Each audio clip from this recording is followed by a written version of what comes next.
There is constant media surrounding your every single move. There's thousands of articles about you, at least one every single day. Pokimane has been near the top of the food chain for years. She is one of the biggest names in online content creation. Her brand is synonymous with Twitch, and she is one of the platform's biggest assets. She has built a multi-platform, multi-industry brand, making her one of the most successful women in online entertainment, a title that not only adds pressure, but leads to heightened expectations. Hi everyone, I hope you're doing well. Pokey got wrecked, and I had to do nothing. Name like a couple things you know, and then when you're out of examples, just write etc, etc. You're not legitimate. You're not a real person. You're a fraud. You're fake. No company should do that just about ever. You've seen a video about her and tried to damage the creator over it. Oh, every little thing that I say can be like used against me. Pokimane has a secret boyfriend. Why even go there? Leave me alone, please! I don't want this to turn into a just harassing Pokimane. I made a mistake. It was stupid. That document should have never been created. I still don't know what the criticism is.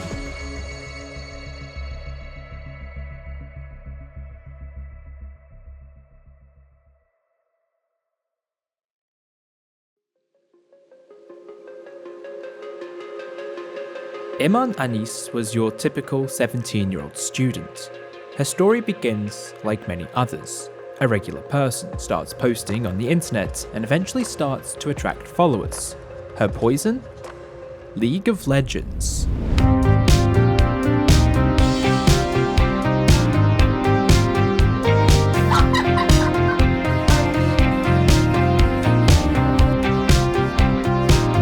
Four years after starting her journey, Pokimane was now on the map.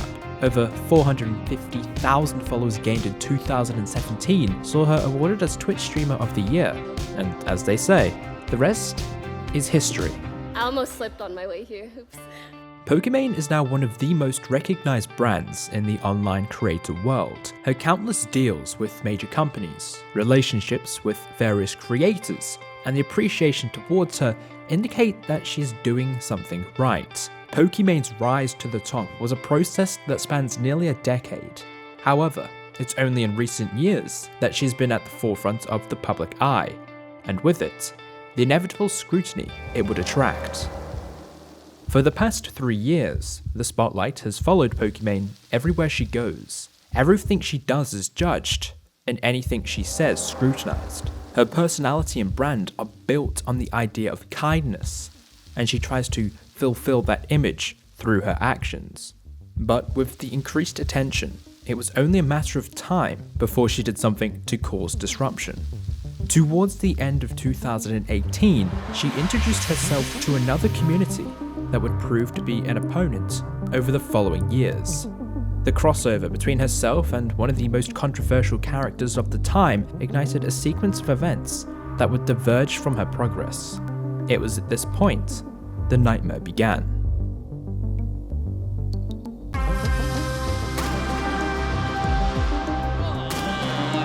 Into the news! Guys, today is a very special day. Today is the 4th annual Drum Alert Halloween Costume Contest! In the late months of 2018, Pokimane announced herself to the drama scene when she engaged in a back and forth with KEEMSTAR on Twitter. You say that I'm overreacting, yet you called me a fraud just for asking you to be nicer to other people's fans. Who's really overreacting in that situation? Pokimane interjected into an argument between SSSniperWolf and KEEMSTAR after his tweet about a SSniperWolf fan led to them deactivating their account. Keem suggested that he was joking, but SSniperWolf accused him of inciting harassment. The dispute escalated when Pokimane came to the fans' defense and suggested that Keem should be wary of what he tweets. This whole overreaction thing is a bad look for you. I'm sorry, but I think I'm being very legitimate by not encouraging your kind of behavior. Do better. Have a good day. We should do better, and we should be nice to each other. And oh, these poor fans, they can't handle a joke. Like, I understand that we can put up with a lot of shit, but most people don't know how to deal with that kind of thing. Guys, look at me. I am better than everyone. Well, let me just tell you right now, I saw right through it. You're a fraud. You're fake.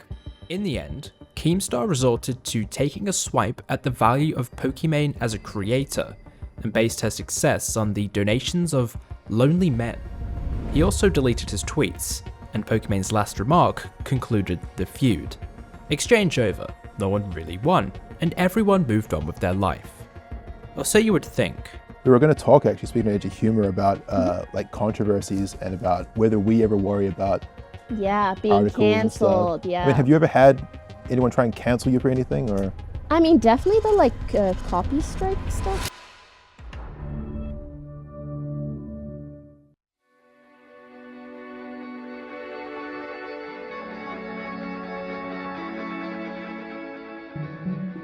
The conflict between Boblax and Pokimane was arguably exacerbated by other people. At the time, he was exploring his content style, which included the compilation of drama on Twitter, now his main claim to fame. He gathered the tweets and videos between KEEMSTAR, Pokimane, and various other people, put them in a chronological format, and presented the story of this very insignificant drama. However, the video appealed to the YouTube algorithm, catching the attention of one massive streamer. Pokimane was another creator to use YouTube's copyright system for purposes other than protecting her rights. Whether or not she could claim copyright was irrelevant, because her motives were to protect her brand from drama. The result of her actions put her in the spotlight, and a target was painted on her back. Although her YouTube network claimed and blocked Boblax's video, it was done at her request, initiating the Streisand effect. She went from reasonably winning the argument against Keem to becoming the story's villain. Her status further compounded when Boblax received a copyright strike. When attempting to restore the video, which he argued was fair use, Omnia Media, Pokimane's network at the time, rejected his appeal. Because of YouTube's copyright policies, he had 7 days to rescind his appeal, otherwise the video would be taken down and he would receive a copyright strike. Meanwhile, he was in contact with Omnia through email, who suggested that he would not receive a strike because they had only claimed the video. With two conflicting statements, Boblax eventually received a strike simply because he argued his video was fair use, but couldn't take a multi-million-dollar company to court over it. Omnia misled Boblax in their email correspondence, and that negligence was the core issue that was plaguing the creator economy in 2018. Pokimane was also negligent, and her decision to bury the drama through YouTube's copyright system was a mistake she would regret.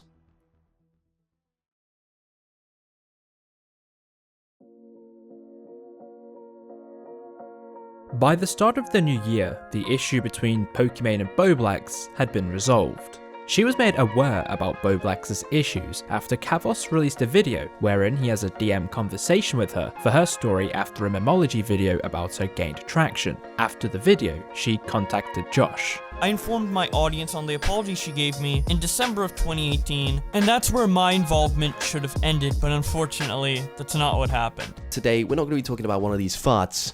We're going to be talking about a very respectable female live streamer known as Pokimane. And the best bit is, as respectable as Pokimane is, if you search up her name on YouTube, the first result that comes up is Pokimane Fic. Fainted had 500 subscribers when he uploaded this video, which was published the day after Pokimane and Boblax had reconciled. It wasn't until 2 weeks later that the video hit the algorithm. Coincidentally, PewDiePie released a video about the topic of copyright strikes, including the strike Boblax received, resulting in very intense scrutiny. But the problem here, and the same problem that goes with every single example that I brought up in this video, is that you're just drawing more attention to it. It's the Streisand effect every single time. The more you try and hide something, the more people are gonna find out about it. Criticism directed at her mostly revolved around the idea that she was misusing the copyright system. Boblax's experience and clips from a stream combined to form a very negative characterization of Pokimane. Wow, I'm so sorry that it takes you a lot of time to steal other people's content. I'm so sorry. Oh my god, no. And put it together. I'm so sorry that it takes you so much time to go to the top clips on Fortnite and then just right click and save all of them as, and then just like put them all into Premiere and then just like export it. I'm so sorry. Anyways, I'll be taking down some of your videos. Other criticisms, mainly from Fainted's video, stemmed from the idea of hypocrisy. Pokimane threatened that she would take down a person's videos because they used her as clickbait. She was also accused of bullying the same person when she confronted them on stream for disrupting her chat and then went through their social media on stream. She was also criticized for her minimal reactions when watching content on stream, the emphasis based on her tendency to eat food and leave a video running while she did so, contradicting her perception of transformative content. These critiques characterized Pokimane as a hypocrite and revealed a different side to her bright and positive personality. Hello friends, there's been a lot of talk recently about copy striking, claiming videos, etc. And I want to sit down, have an open and honest chat with you guys so that nobody feels like I'm just avoiding it or not responding to things. And regardless of whether you're a subscriber of mine or you come from another channel, I hope you watch the full video. I want to try to give you guys my point of view, the facts from my end, and give any type of clarity that I can, because I do think that there are some really important points for me to hit on and own up to, and there are also some misconceptions that I would like to clarify. Her apology was sunk well before she pressed publish. Not only did she decide to release it so soon after the peak of the controversy, but it came without experience. Her apology wasn't for her audience because none of them cared. It was to a crowd that wasn't interested in her content and to some that already had instilled hatred towards her. She gave people a reason to continue talking about the situation and offered fainted more content to capitalize from. Pokimane honestly wasn't specific enough with the point she was making and often wavered on what she was trying to say. On one hand, she must have cared enough to think about what points she was trying to respond to, but didn't seem to care enough to specify or provide further evidence, which is a standard that a lot of commentary audiences are ravenous for. You can't justify what you already deem unjustifiable, and you can't defend what you've already deemed to be indefensible, and you can't rationalize what you've deemed to be irrational. So to finish, responding to commentators is risky business. The reason I don't do these videos on people like Bricegum is because they don't care about their reputation when they respond. Pokimane clearly does. So I'll leave these points. Make sure your responses are tight. Make sure people know exactly what points you're addressing. Make sure you use evidence very clearly. Make sure you work out the concessions that they make and points that you might agree on, such as the point that Davsev is an annoying twat. And then work out how you can use those agreements of premises to bring that person around to your in-the-moment perspective, even if complete agreement is not quite possible. The discussion between the trio brought this chapter to a close, and to a certain degree, all of the creators went their separate ways. The saga was a foundation for all of the future criticism Pokimane would face. However, a problem has already appeared, and much of it is due to how the story was told. Regardless of anyone's intentions, the description of Pokimane's actions were sensationalized, and disconnected incidents were combined to manufacture a more outrageous characterization. The idea that Pokimane was on a rampage, indiscriminately taking down videos she didn't like, was false. Criticism towards her for blocking Boblax's video to minimize the drama with KEEMSTAR was valid, however this was unrelated to the clips from her stream talking about taking someone's videos down. It's hard to argue against it doing so either because they were re-uploads of her streams, which were more aggravating because the thumbnails and titles sexually objectified her and other streamers. Not only was the person disrupting her chat, but he was a symbol of what her personal brand rejects. Why millions of people decided they would martyr him is beyond me. Despite this, the way she handled the interaction wasn't perfect, and it was definitely a response out of frustration. She didn't force the guy to join the stream, he did so willingly, so the criticism of a character for doing so wasn't entirely fair, as there was context omitted that made it look worse than it was. But it did highlight that she's very confrontational, and not afraid to express her true thoughts and frustrations. I feel like anything that I did during that time, people tried really hard to spin in a negative way, and that put me in like such a bad headspace for streaming. Right. Because like I'm just thinking, how can everything that I'm saying be clipped out of context? I can admit I made a mistake. I just wish like the process of making a mistake, having people tell you, realizing it, and then owning up to it and doing better was a little bit easier on the internet. Yeah. I took down a guy's video, and because of that, I'm like a Twitch thought that should die. And imagine like just thousands of people sending you that message like over and over and over. It must suck to be a virgin. It was really, really overwhelming to the point that like, it almost became like shock therapy. I was like, I can't check my phone. Almost any time someone has created a massive issue like that for me in my life, at some point or other, they slide in the DMs with a massive apology. Like that video, even though it amassed, I think, millions of views, has now been deleted because the guy himself felt like the video didn't really make sense. It wasn't very fair to me, and you know. What? But that doesn't delete the hundreds of thousands of shitty things that people have sent to me, said about me, thought about me, or the way in which it has jaded me. So yeah.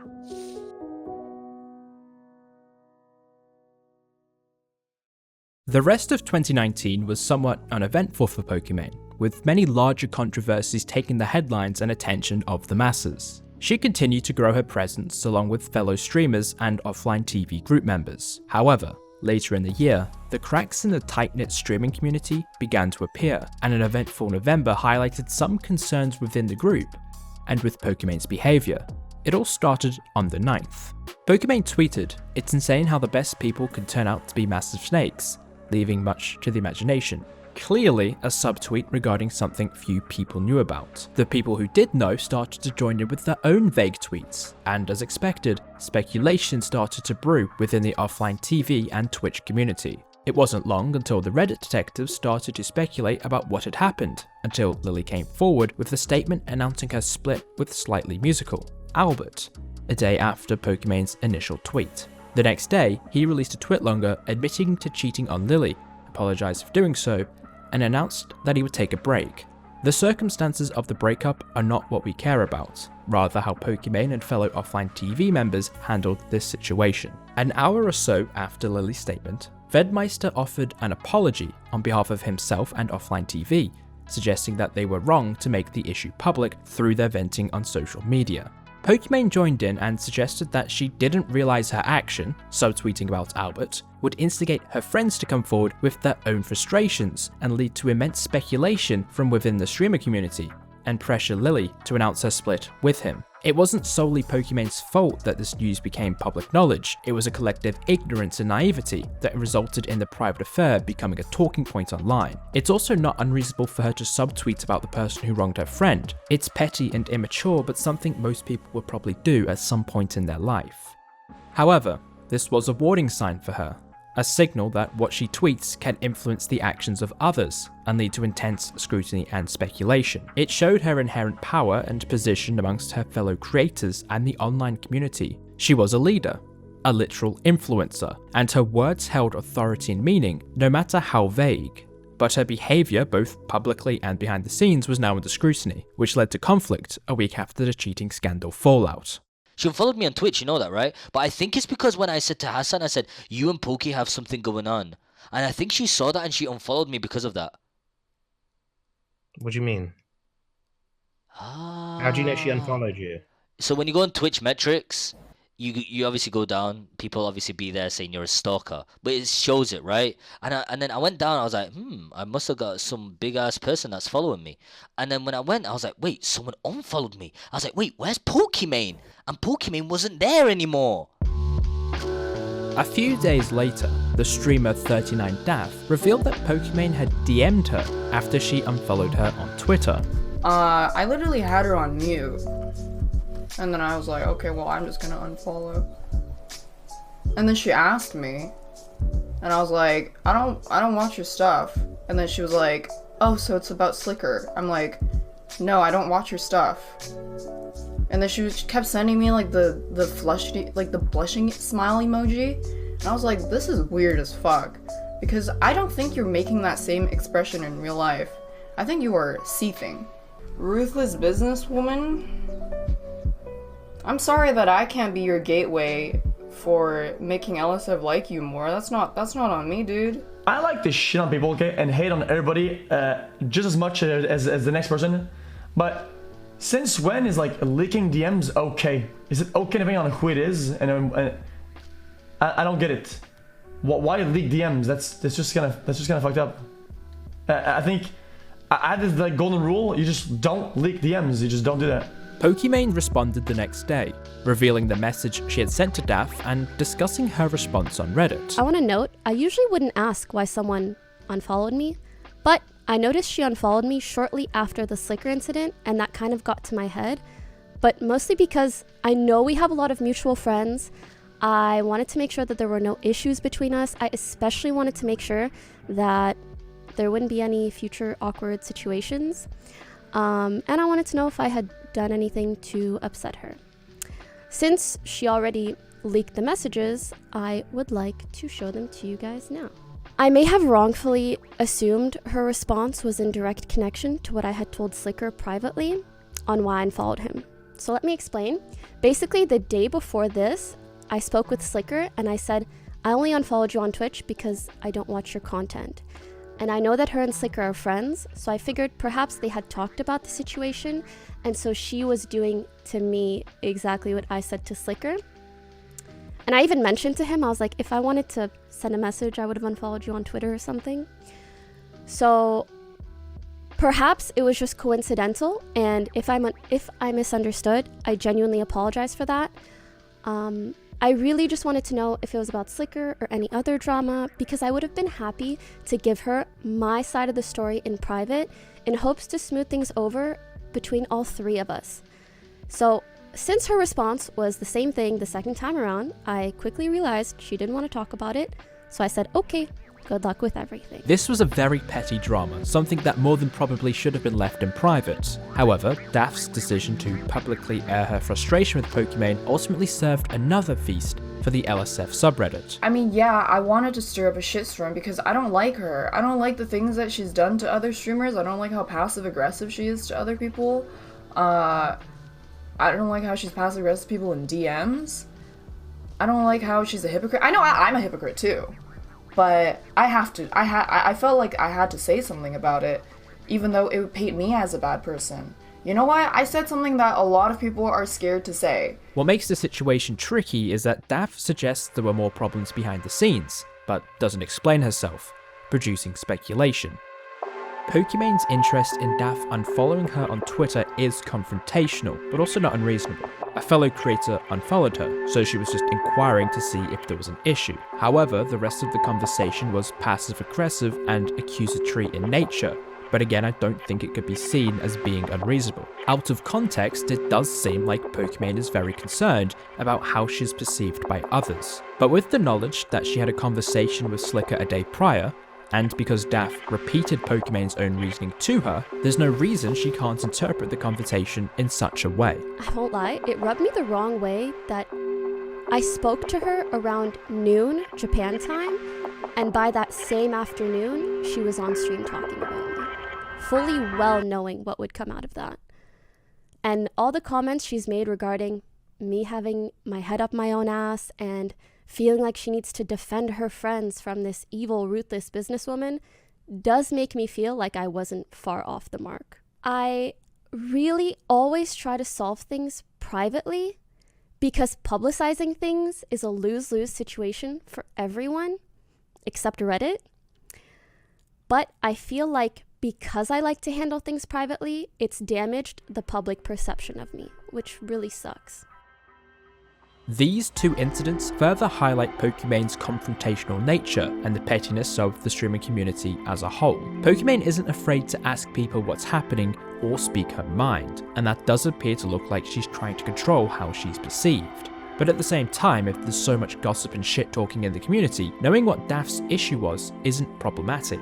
The reason why there's like 18 different fucking clips on this is because like people 100% go to the same fucking stream and then clip different parts of that stream and then keep asking the same question over and over again, and then it looks like it becomes a much bigger deal. The audience, particularly LSF, made it much more of a spectacle than what it was, and at the end of the day, is what most of these dramas are. She's just fucking ruthless, a ruthless businesswoman. She will crush everyone that gets in her way. Do I care if she's mad? Not really. You know, I wouldn't even be, like, to be honest, I could see us being friends in like in some time if she becomes a likable person.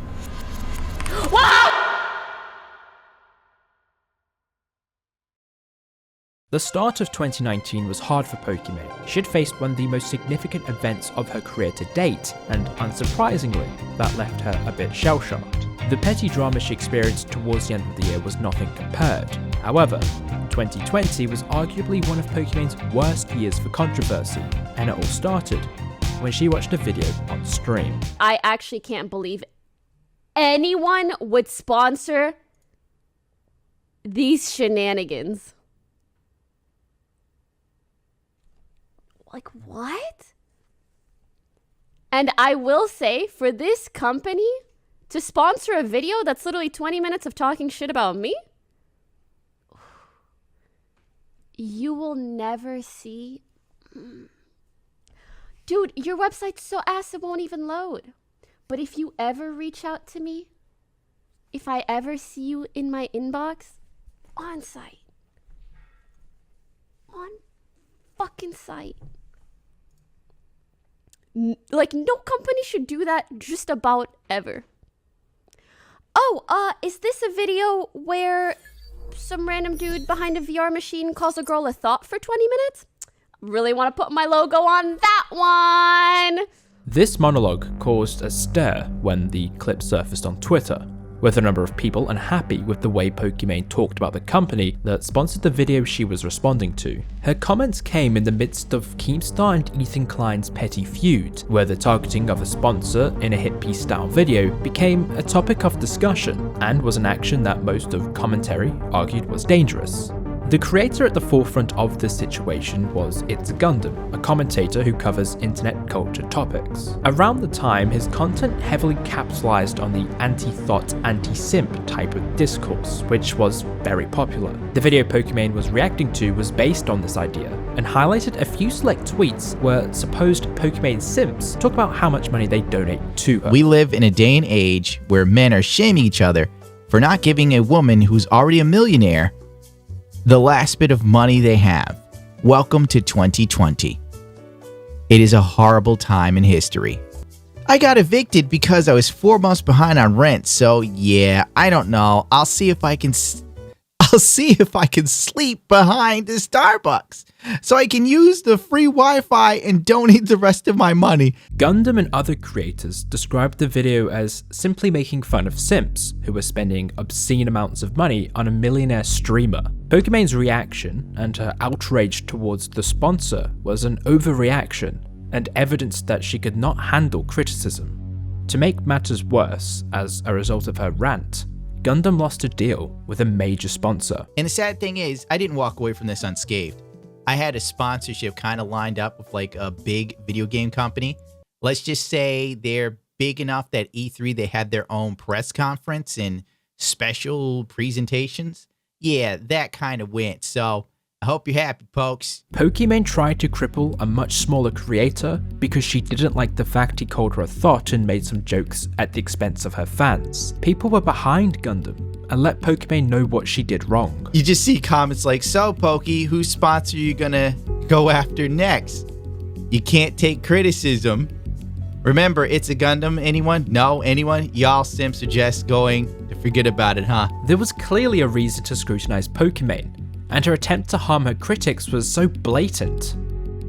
However, there's a problem with the story. The discourse surrounding this controversy was based on a 1-minute clip shared on Twitter. It was a part of a 36-minute segment where Pokimane was reacting to Gundam's video after it was sent to her during the stream. The comments regarding the sponsor came right at the end of the segment, which was uploaded to a clip channel at the time, and is still accessible today. After watching the full reaction, it's hard to conclude that she targeted Gundam's sponsor in a malicious way. She expressed her disbelief that a video she thought was distasteful would be sponsored, and she also stated that she would not work with the company if they ever approached her. It was very clear she was frustrated by Gundam's video, and the result was a clip that was rather unflattering of her character. But it was just a snippet of a much longer discussion, which, out of context, makes it look like an attack. Leading into the clip, she responds to her chat, who bring up the fact that the video is sponsored in the first place. Complain to the video sponsor. What is that, like a dad? Like the teacher? Hell no. Adding this context takes the edge off what most people have seen, and it also supports what she would later clarify on Twitter.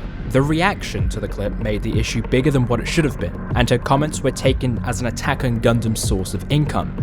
Most of the outrage was focused on how she responded to the video. And I'm gonna be honest, I think the only way people like this stop is if people like me and my community give them feedback that this is not an okay thing to do. Not attack them, but I hit a little dislike and I say, this not cool. And also how she described Gundam's video during her criticism of the sponsor. Oh, is this a video where some random dude behind a VR machine calls a girl a thought for 20 minutes? Really want to put my logo on that one! Gundam suggested that her response was her sending people after him. Pokey actually sent people to go after me, right? Isn't that weird? She put a hit out on me, dude. And other creators like Diesel Patches ridiculed her comments towards the sponsor itself. This guy's saying mean things about me, oh my feelings. Bitch, he wasn't even talking about you, why are you freaking out? He was just rightfully making fun of that fan who was donating you money while making himself homeless in the process. I'm gonna have to assume that you didn't even watch the video and you just perceive this as another attack on your thin skin ass. And even if this was a video criticizing you, who cares? Either respond with some dignity or just shut the hell up. When everyone keeps saying the same thing, it becomes the accepted idea. And most people were under the impression that Pokimane was in the wrong. But there was no discussion about Pokimane's criticism, and it's a detail that most people omitted from the story. Like, shit on me, go ahead. But not random people for no reason. I don't want to be rude, I don't want to cause drama, I just want to let this person know I understand this sort of content brings in views, but it's just not worth it. You can do other things, and I want to say it in a way that really makes him understand, like, and if he ends up not caring, that's okay, but at least I'll have tried. I don't want to keep letting false things run rampant, because most people will not go through the effort of looking up the tweet like I did, and so I have a voice, and I want to utilize it to stand up for what I think is right. She probably makes that taking a shit and leaving like ads running on her Twitch channel. Here's another good one. Same but different gang. Pokimane tweets are about as nonsensical as her TikTok. Let's look at that. Wait, how many times has she done this? God damn. I envy her. Like literally Pokimane can just do this. This. And 7.3 million people watch it on TikTok. I spent... Really? Bruh. It's funny though, because you can hear that the hint of envy is also a hint of jealousy. Which, like, it's cool. I am very, very lucky, and that's fine. Honestly, these parts is fucking funny. You want to shit on me and whoever watches the dumbass monthly TikTok I make? That's fine. I will even laugh at this shit. But don't shit talk innocent fans and the way they look in front of hundreds of thousands of people for entertainment that you know is fabricated off of a lie. Not only does she offer reasonable criticism, she states she doesn't care about the jokes made at her expense, even laughing at some of the jokes Gundam makes. Her issues are clearly described. She doesn't agree with how Gundam used the appearance of the two fans included in her tweets as the punchline of his jokes, and she doesn't agree with the fact he's made a video joking about tweets that are jokes themselves, and that the entire point of his video is joking about something that doesn't exist. These frustrations are compounded when she found a tweet stating they were a joke while she was reacting to the video. Wait! Oh my god! This guy is... Wait, this is actually really disingenuous. I think the main reason he's blocking out the person's name is because in the very tweet, he says, he says it's a joke.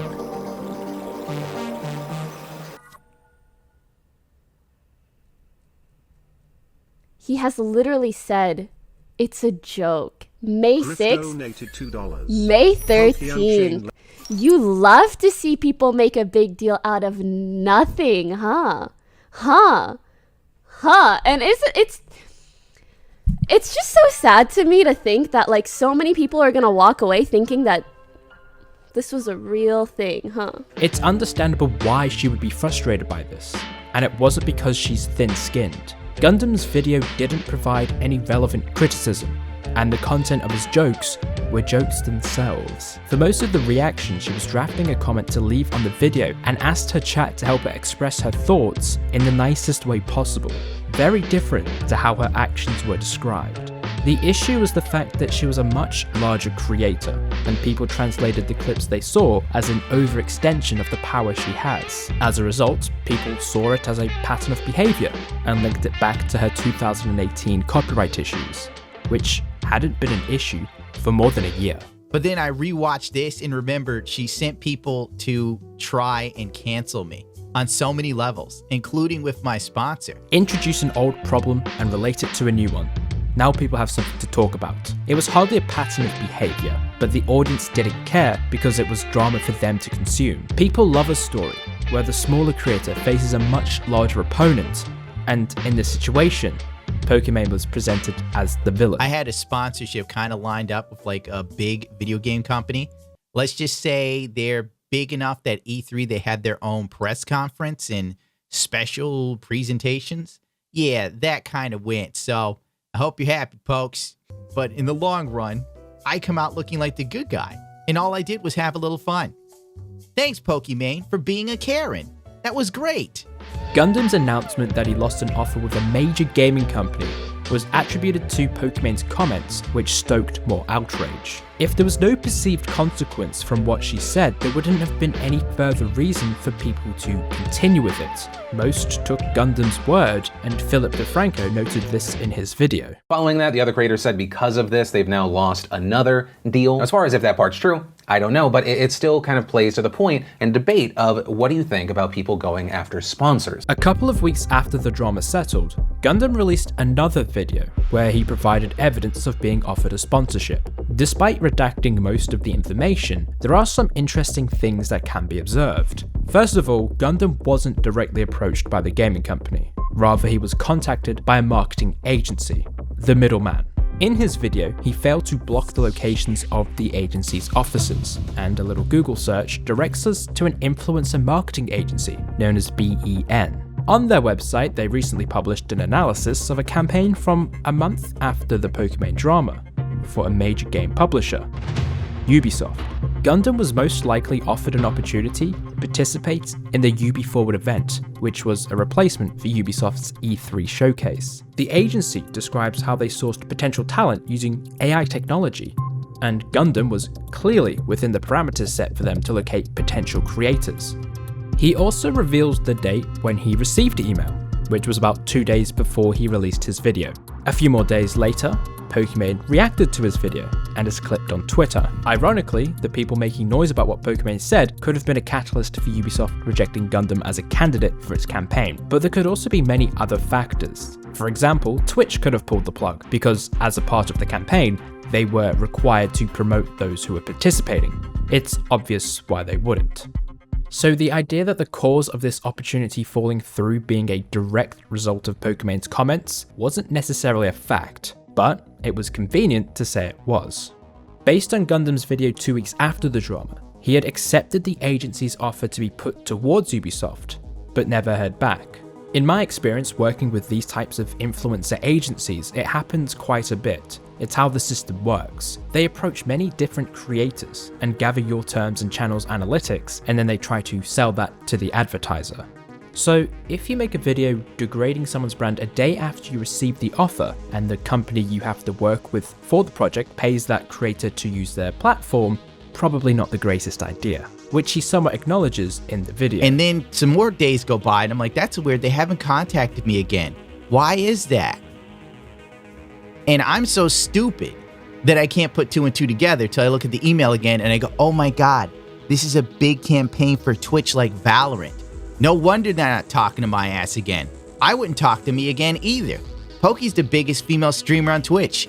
It's just good business. I'm not even mad about it, to be honest with you. I don't care. Whether it was Gundam's intention to incite outrage, suggesting that Pokimane was directly at fault for his lost opportunity, is for him to answer. However, most people took his word at face value, and that idea would go unchallenged well into the future. Because for a very long time, I felt like an easy target, and I think it's about time when you see something blatantly wrong, you just say, this is not cool. In posterity, the extent of Pokimane's comments were greatly exaggerated. The delivery of her criticism didn't help, her condescending tone arguably working against her. But she didn't change her stance beyond the backlash. She reaffirmed her criticism on Twitter a month later and welcomed disagreement. Gundam responded to these tweets and suggested that Pokimane was trying to spin the narrative about his video, but her tweets were consistent with what she said a month earlier. His first video was undoubtedly disingenuous because it was based on fake tweets. Then in the following video, he admits to making a mistake, but then justifies Pokimane got mad at me and decided to cancel me in the absolute worst way. I mean, frankly, okay, fine. So I got some things wrong. Big whoop, it happens, man. I mean, it's Twitter, and retarded stuff happens on Twitter all the time. And when I find screen caps or they're sent to me, I take them at face value. This admission strengthens Pokimane's original criticism, and the overall idea that Pokimane was in the wrong for a somewhat reasonable reaction to a video that tried to satirize satire by degrading her fans and herself is something that needs to be rethought. Despite not being considered for the Ubisoft sponsorship, Pokimane's comments had no impact on his YouTube channel whatsoever, and the outrage that followed the clips from her stream circulating helped boost its growth. In the long run, everything that happened because of Poki coming after me was far better than playing... Not even going to say anything other than that, I almost slipped. It was far better than playing their game on Twitch and being a part of some big ad campaign would ever be. Gundam reaped the rewards of the drama, and Pokimane didn't respond to it, letting people walk all over her beyond her tweets explaining her opinion. She was a prime target for content, and her overreaction was harped on by many other creators. The hell up, Pokimane. What are you even talking about? It's embarrassing. The way he's talking, oh, this company sponsoring a video talking about me, the great Pokimane. No way, this can't be true.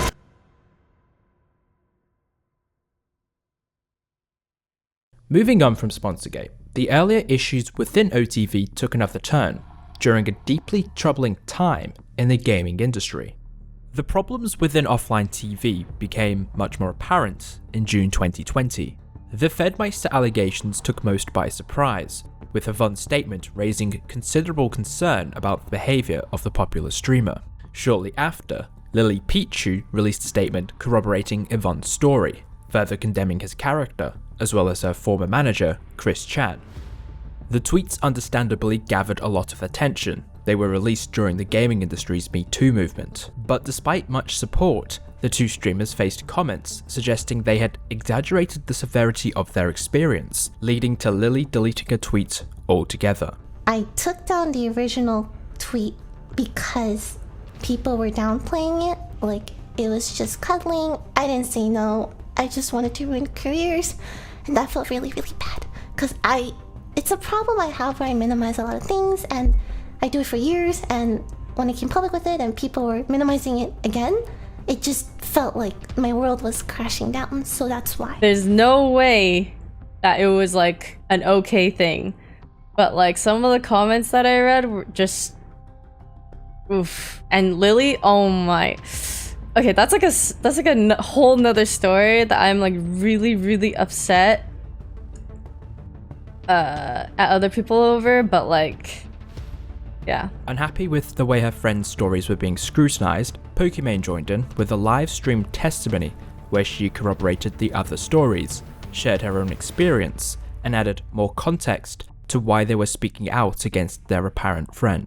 I won't lie, it's been a bit frustrating seeing people be so negative and rude towards them. And so I would really like to help paint a bigger picture, or a better picture, and to help you guys understand. The Fedmyster dismissal was messy, poorly handled, and lacked the cohesion and clarity needed in these situations. However, it was justified, and the fact he tried to suggest it was unfair ultimately highlighted the need for it to be public. We won't go too deep into the story because we've already comprehensively discussed the Fedmyster saga. If you haven't already, add it to your watch later folder. But in the interest of chronology, we'll revisit the story a bit later. A common remark towards Pokimane is that she is only popular because she is an attractive woman. It's a stereotypical comment aimed at women creators, devaluing their status in their respective communities based on jealousy or misogyny. On July 25, she challenged this idea when she tweeted out that she had averaged 11,000 viewers despite playing with no face cam, late at night and with a playback delay, despite the suggestion that she wasn't watched for her personality or gameplay. It's a simple thought, and she decided to tweet it out. However, 2 days later, seemingly out of the blue, KEEMSTAR tweeted, "Pokimane 2 out of 10. What is a tweet based within no direct context was quickly contextualized by Twitter when it became the topic of the day, evoking wide scrutiny from many Twitter users. People criticized the unprovoked nature of the tweet, suggesting it was unnecessary. People say she has a lot of simps, whatever that means, but I guess they said about any beautiful internet personality. But she, so he called her ugly. He rated her unprompted for some reason. He said she's a 2 out of 10. And that, by the way, that's not in a vacuum. So insane. That's not in a vacuum. That comes off of Keemstar calling Hila a horse. Comes off him calling Starkilla's wife a witch. And he just straight up, out of the blue, said Pokimane is a 2 out of 10. He is... Keemstar is like... It's really crazy because he brings you down to his level. Like, he makes you want to insult him back. You know, like, look at yourself. But it's just such a shitty thing to do for him. Why even go there? There's a picture of Pokimane without makeup that now everyone's posting and being like, look at her, she's lying to us. She still looks perfectly fine. Yeah, all these people are basically saying is that they've never had a girl sleep over before. Anyway, she's the subject of all this like red-pilled incel energy now, spearheaded from Keemstar. And what's really sad is that those tweets do really well for him too. Yeah. People saying that I'm a bad role model, that I'm setting a bad example for my followers, and all this type of stuff. And I understand that for many people, like in gaming entertainment and online entertainment, they view themselves as role models. They view themselves as out there showing people how to be the right thing and do the right thing and set a good example. I understand I am the opposite That's totally of that. fine. He's like, I set out to be the opposite of that. Using just 12 characters, Keemstar instigated an interesting discourse, highlighting how tweets seemingly shared in a vacuum could be perceived in many different ways when people add context. The clear take from many large creators was that Keemstar was rating Pokimane's appearance, and when you take her tweet 2 days prior and his historical feuds with her, it is a plausible perception to have. But it also highlighted a large dislike for Pokimane, the tweet attracting more than 30,000 likes and derogatory comments at her expense. People coming to Pokimane's defense appeared to attract more attention to the tweet, resulting in an us against them discourse, with suggestions that Pokimane cannot be criticized, but it's very hard to identify the criticism. A few days after Keemstar's tweet did the rounds on Twitter, 2016 relic Leafy shifted his online return towards Pokimane, releasing a video rehashing the 2019 drama, Sponsorgate, and speculating about her character. Whether or not you took his video seriously is entirely dependent on how you acknowledge Leafy. It was clearly in response to the backlash facing Keemstar and worked to capitalize on that outrage. However, its impact went beyond Pokimane's image. There's times where she's just straight up eating while watching YouTube while people donate to her. I do that though. I do that too. I love doing that. That's fucking poly, dude. Everybody does that shit. On stream, when you watch a video that came out like a while ago, or any video, it's like, dude, there's no loss anywhere. It's whatever, dude. Like, who gives a fuck? It's live content, and like, there's no cannibalism. Does that make sense? It's not. It's additive, not cannibalistic. In the midst of the discourse, Pokimane remained positive, joking about the speculation about her boyfriend and seemingly appeared unfazed by what was happening. However, on August 6, Pokimane tweeted out that she would be taking a break, noting that she was feeling burnt out and not referencing any of the chaos surrounding her name. A few days after Keemstar and Leafy ignited the turf war between YouTube creators and the Twitch community, a group of commentary YouTubers led by Optimus compiled an hour-long video discussing the drama surrounding Pokimane and the brewing conflict over the difference in cultures between the YouTube and Twitch creators. This video is going to be a long one, I know, but please bear with us on this because this is stuff that needs to be said. I mean, these are the topics that have created somewhat of an internet civil war between YouTube and Twitch. Streamers versus YouTube, and therefore, I thought a chaotic but wonderful solution up. Let's start a crusade. The video has two distinct tones. On one hand, a handful of creators used their opportunity to repeat the misaligned, non-critical talking points based on flawed stereotypes. She cannot take criticism to save her life, and it's been proven time and time again that she can't handle other people's opinions, so she freaks out and doesn't learn her lesson. They don't want to go out and do their own research and, form their own valid opinions because there's like this hive mind. Pokimane, one of the most hypocritical, boring, and generally unfunny streamers ever. Pokimane has a massive goddamn nose, dude. Look at this shit. She's like a bad person. She just sucks at taking criticism, like she just gets butthurt about it. Just because Pokimane is fake doesn't mean she's immune from criticism. She pretends to be this completely perfect, ooh-woo, cute streamer girl that can do no wrong, when the truth is she is so far from that. 99% of her stream content is her sitting on her thick ass just watching YouTube videos while doing nothing besides eating food and making a bunch of really generic, shitty remarks. She's not that funny, and personally she's not that attractive, despite what her tier 3 subs would say to you. Pokimane bad. Supposedly she has like a secret boyfriend as well, who she's purposely not made public because it's in her best interest. Your rent is being paid by 45-year-old men in their mum's basement. Sending her army of 12-year-old viewers to go and dislike bomb videos. She has millions of simps willing to forgive her for pretty much anything. She will attack you with her simp fan base while playing the victim. She's a semi-attractive woman, and the simps are gonna throw their entire bank accounts at her if it means that she's gonna read off their name and read off their donation. People out there that literally throw their life savings at women like this on you. Just because they throw money at her, they're gonna get laid when it can take her pick of any guy she wants. The only problem is it's not gonna be you. Oh, and this tweet, by the way, this just proves how delusional she is. And let's be honest, nobody's watching this, and if you really are, you just want to get off to it. Every once in a while, she'll do something a little bit suggestive in order to, get her viewers back up. Does she know that guys can still beat off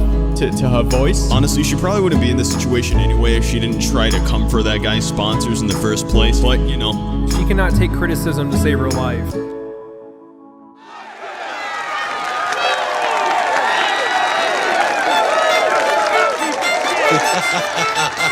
For a video that's supposed to be discussing the criticism towards Pokimane and the supposed idea she cannot take it, to heavily feature lazy stereotypical opinions is baffling. I don't know the extent of the brief given to them, however, intermeshed within the video was critical analysis and commentary on the greater situation, so take it as you will, maybe it's all just satire.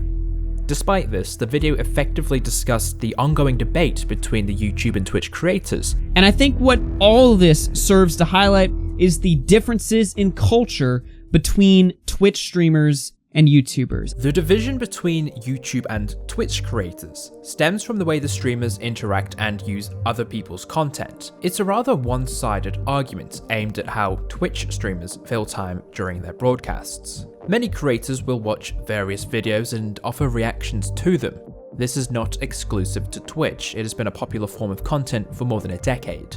The most argued point is that there are times when the Twitch streamers offer minimal commentary on what they are watching to fill in their broadcast time, and that does not satisfy the level of transformation suggested by the fair use defense. Another criticism levied towards established Twitch streamers is how they market their videos on their YouTube channels, a critique that has merit within the law. Some of these streamers upload their reactions with very similar SEO to the original video, arguably a market substitute for the original as the streamer's own internet presence often outweighs that of the creators whose video has been used. However, the civil war between the two communities started because they saw the comments made towards Pokimane in Leafy's video. Much of their reaction can be attributed to projection, as they view the criticism of Pokimane as a criticism of themselves. Regardless of what side of the fence you were seated on regarding the intricacies of the outdated copyright laws, the main subject of focus for all of this discourse was Pokimane. I kind of love how in all of this Leafy nonsense, Pokimane, who was the one targeted, is the one that's laughing it off and being like the biggest champ about all of it. I think that a lot of her audience isn't in the mindset that she can do no wrong and has no room to improve. I think that they just don't really care about any of it. I don't care, and neither should you. Not because it's some kind of cool personality trait to go against the grain, but because in a week's time you'll all not give a shit anyway.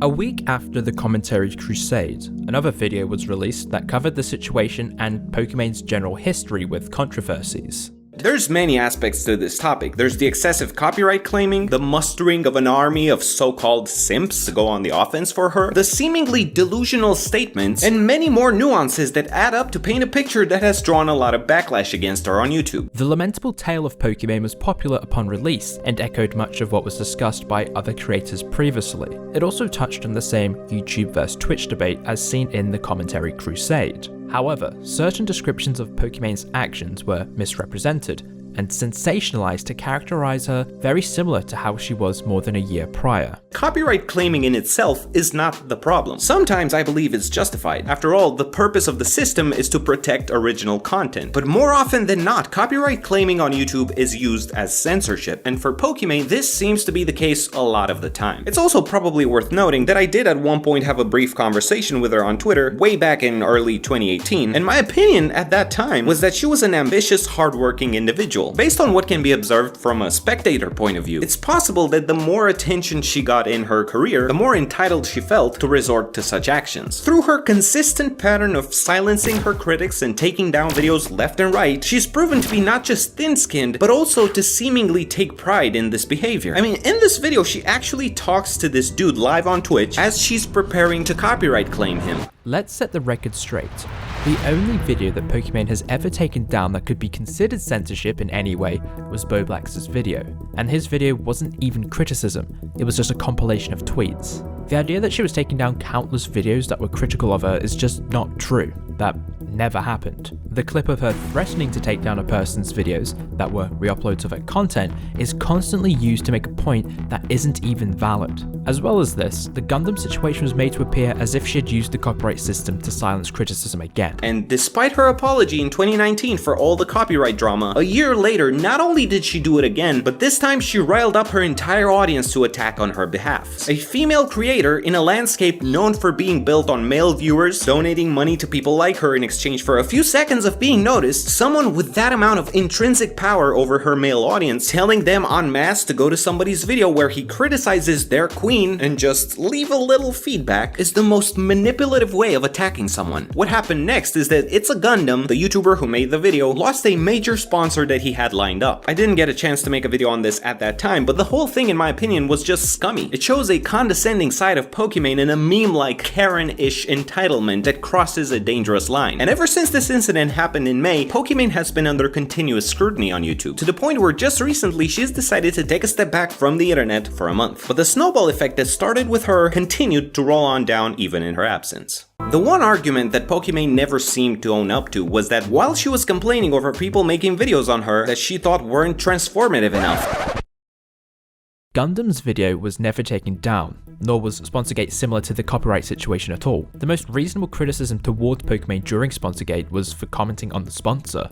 The idea that Pokimane was manipulating her simps to attack Gundam is unreasonable because the same logic can be applied to any person with a notable following commenting on something they deem wrong.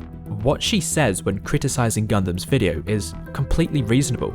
She didn't like the fact that it was based on fake tweets and that it resorted to a lazy representation of her and her audience. Ironically, the exact same representation is made in this video.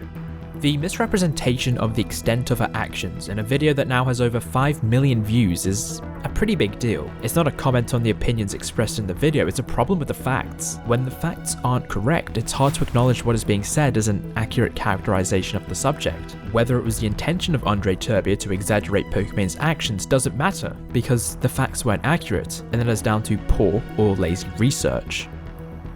4 days later, Pokimane prematurely returned from a break, releasing a video on her YouTube channel. Hi everyone, I hope you're doing well. This video is to address recent comments and criticisms that I've received.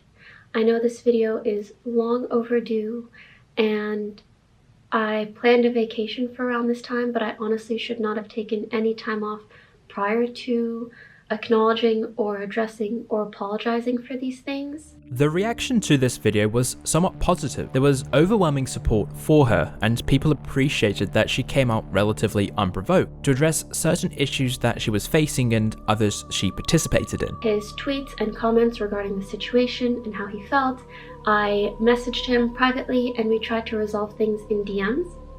Later on, in January of 2019, other people had heard of the situation without knowing that I had approached Boblox privately and that we had spoken about it. So it became a much larger, more public issue. Frankly, my apology at the time was not very good, or was not good enough, period.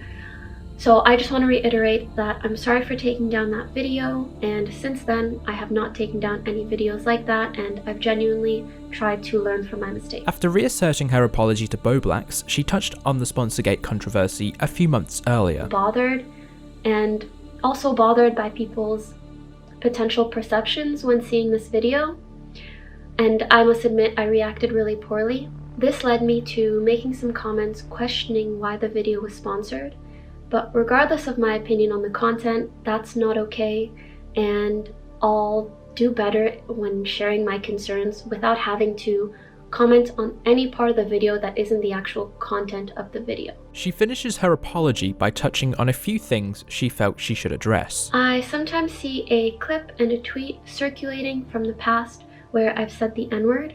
I believe the tweet is from about 5 years ago and the clip from about 7 years ago.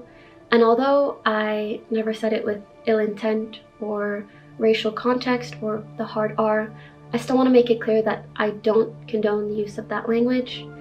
And I don't want my deletion of these things or my silence now to make it seem otherwise. A lot of people talk about the way that I look recently. Just want to put it out there. I don't think I'm the prettiest person in the world, but I think that's okay. Everyone's entitled to an opinion. I personally made the decision 7 years ago or whenever I got into streaming that I don't want my personal life to be a part of my content, and that's just what I'm going to stick by until I and whoever I'm dating at whatever time decide otherwise. I just personally feel like everyone has a right to privacy. I personally want to be able to experience my relationships without the scrutiny of an online audience. Acknowledging her past derogatory comments and asserting her stance on maintaining her personal privacy were reasonable points to bring up, but touching on her appearance and the discourse around the comments towards her was unnecessary. Despite this, her video was reasonable and much better than her previous attempt. However, it wasn't without its critics, notably from other streamers. Why the fuck would she tweet? She subtweets so much. Why would you tweet? Why the fuck would you tweet this? No more Mr. Nice Pokemon. And then come out with this. I feel like she could have addressed the legitimate criticism, but this fucking dumb, like, drama shit, like this, I think, do we even want to platform the people that are, like, such inconceivable fucking losers that, like, we, like, even giving them attention is almost unethical? You know what I mean? Imagine making an apology video to a guy that uses a fucking TF2 avatar to shit on other people's appearances. Fuck. True. Not only should that video not be sponsored, it shouldn't be on YouTube. Like, just purely based off of making content around the person being fat. She should never have apologized for this. That person's a piece of shit. Like, if I was YouTube, I would have deleted his channel. Like, I 100% would. The guy's a piece of shit. He's just making videos insulting the appearance of our viewers, calling them fat. Like, it's fucking ridiculous. There's no reason for that to exist on the platform. It actively makes the platform worse and less welcoming to people. It's just worse. It's not commentary. It's just harassment. Pokimane acknowledged these opinions on Twitter, maintained her stance, and stood by what she said in her video. Despite giving the drama an extra lifeline, the reality was that it snuffed any of the ambiguity to the criticism she had faced. The streamer's response indicates a different perception of what she had done, but beyond making mistakes, it's clear much of the issue with Pokimane's actions was trivial. She received criticism, acknowledged the criticism, and every reasonable person moved on.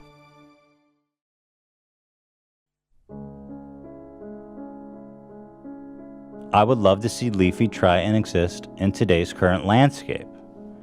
When Slasher, this is when I first learned about it, when Slasher tweeted out Leafy's YouTube account has been terminated due to multiple or severe violations of YouTube's policy prohibiting content designed to harass, bully, or threaten. And then some people were saying that you're celebrating his ban. How am I celebrating? Am I not entitled, after this guy put this in every single one of his videos for 140 days or whatever he said, that I don't even get to it? I have a moral obligation to tweet this. Do you understand? I have a personal obligation to tweet this. Mm-hmm. It's not celebrating, dude. It's like ordained by God. The only thing that surprised me is that YouTube didn't ban him sooner. And I'm not saying that because I'm saying I'm agreeing with their decision. I'm just saying he clearly violated all of their rules. Mm-hmm. And he even went as far as to taunt them. He literally says at one point, "I will never stop making Poke videos until they ban me." Mm-hmm. He literally said that. Yeah. So I don't understand why everybody's so shocked and surprised by the fact that he got banned and how they're trying to make it into this whole big social issue. It's just not. Here's one. Bye-bye Pokimane, haha. Someone says someone needs to kill Pokimane, and it has 1,400 likes. That doesn't seem very funny. That to me seems like extraordinarily fucked up. And Leafy responded, HDR recon scope. I don't know, when I saw this, does anyone really think this is funny or cool?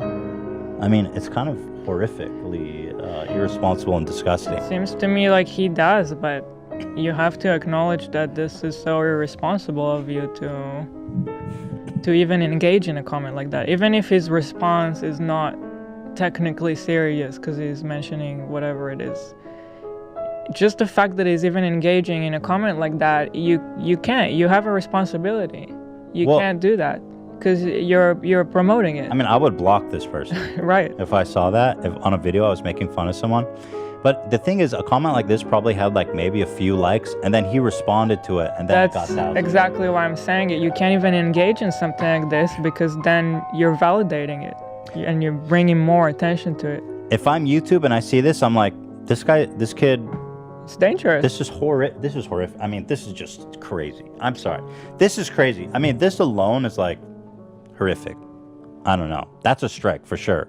Immediately. I know it's on Twitter, but I don't know, dude. You can't do that. That's fucked up. Leafy's ban was surprising, not because it wasn't unexpected, but because of its instantaneous nature. It led to many decrying the end of free speech, and many claimed that a dangerous precedent had been set. However, YouTube's voice of reason chimed in and offered a balanced take on Leafy's second downfall.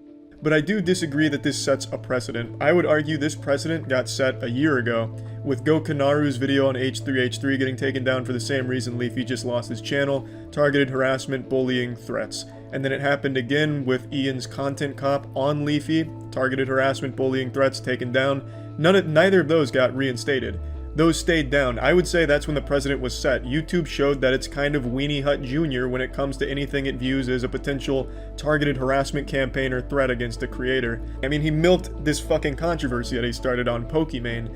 He had 12 videos insulting Pokimane in the title, laughing at her in the title, using degrading thumbnails to insult her, and I understand the content of all 12 of those videos wasn't solely focused on Pokimane, they were mainly like financial rants and shit like that, but still having 12 videos all insulting Pokimane in the title and thumbnail, that's viewed as harassment by YouTube. And to be fair, that's literally textbook harassment. There's a lot of people accusing Pokimane and Ethan of getting Leafy's channel taken down. Ethan because he had a recent animation in one of Leafy's videos where Ethan's wife kills herself by jumping off a cliff or something, which again falls into that category of the threats thing that YouTube doesn't like that they got Gokanaru for. But I can tell you right now, Pokimane and Ethan had absolutely no fucking hand in that whatsoever. With our company, Human Media Group, we actually have a direct line to YouTube now. And one thing I've learned is they don't give a fuck what a creator says to them. They want to stay as hands off of things on their platform as possible. YouTube's a pretty soulless corporation. They're not going to really give a fuck who's coming at them, asking them to take down or, be the hall monitor for YouTube drama. They don't give a fuck about that. They want to stay everything as hands-off as possible and as automated as possible. The fact that YouTube took action this quickly without warning is a scary thing to see going forward because maybe the definition of harassment starts to get a little more vague and a little more blurred, and you don't really know what starts to classify as harassment or targeted threats or bullying or whatever, and that's when it becomes very muddy. Beyond the concept of YouTube's policies, it would be naive to suggest there was no attention to what was happening. KEEMSTAR's tweet was very public. Leafy's video and subsequent use of Pokimane in his videos across the following weeks were not subtle. Pokimane's apology highlighted the attention surrounding her. But I think a more plausible reason for this is the fact that the head of gaming at YouTube during this time was very aware of the situation, even replying to Keem's tweet. It's no surprise that 2 days after Pokimane's apology video, something happened to Leafy's channel. Whilst it is concerning that YouTube can completely snuff the existence of a channel in one go, it's not as if it's a common situation and was very much the ultimate exercise of power you would see from the platform.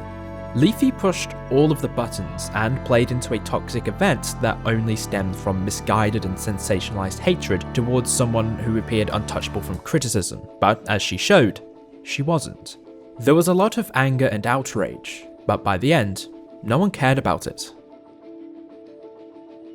The emergent trend is that more people will come out from under the rocks to try and capitalize on the rise of attention. This became increasingly apparent in late November.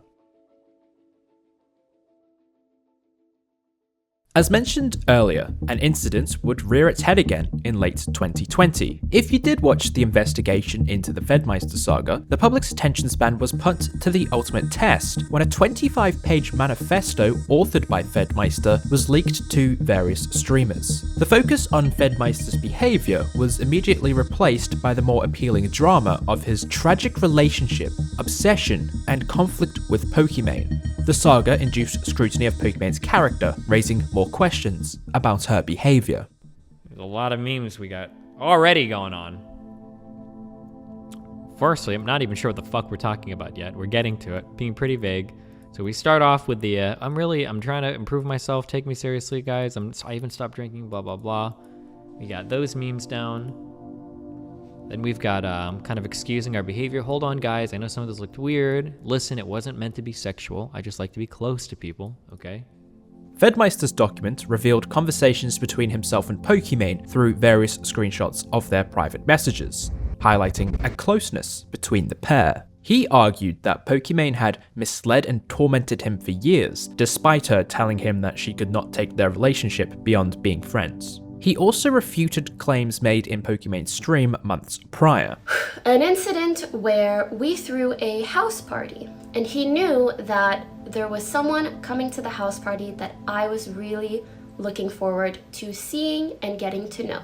The guy informed me that Fed told him that we were together when we weren't, and that he told the guy not to tell anyone, not to talk to anyone about it, not to talk to me about it.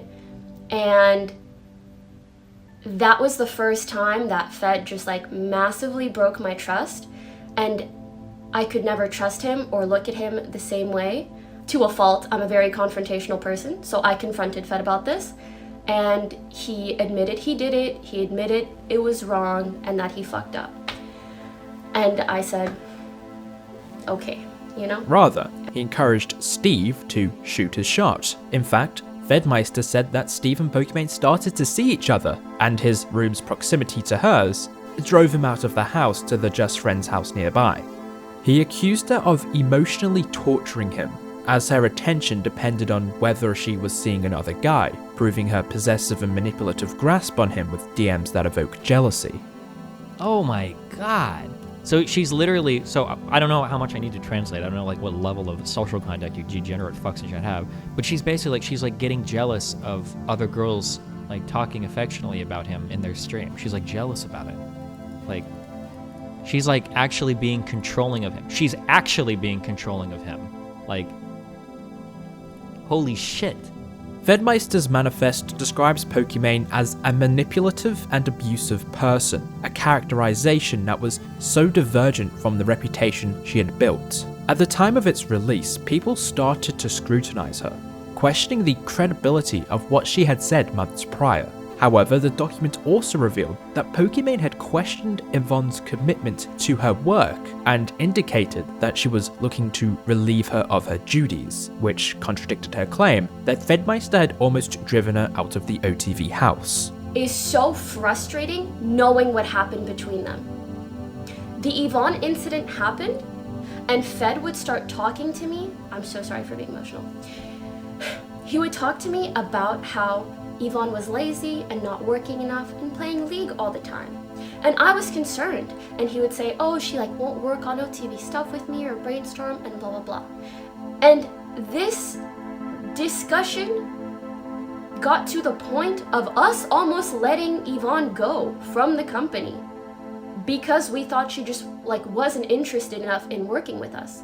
When in reality, her behavior was entirely because of the incident that happened between them two. And so it just blows my mind that he would try to manipulate the narrative in that way. And kind of aggressively, if that makes sense. He was really not wanting her there anymore.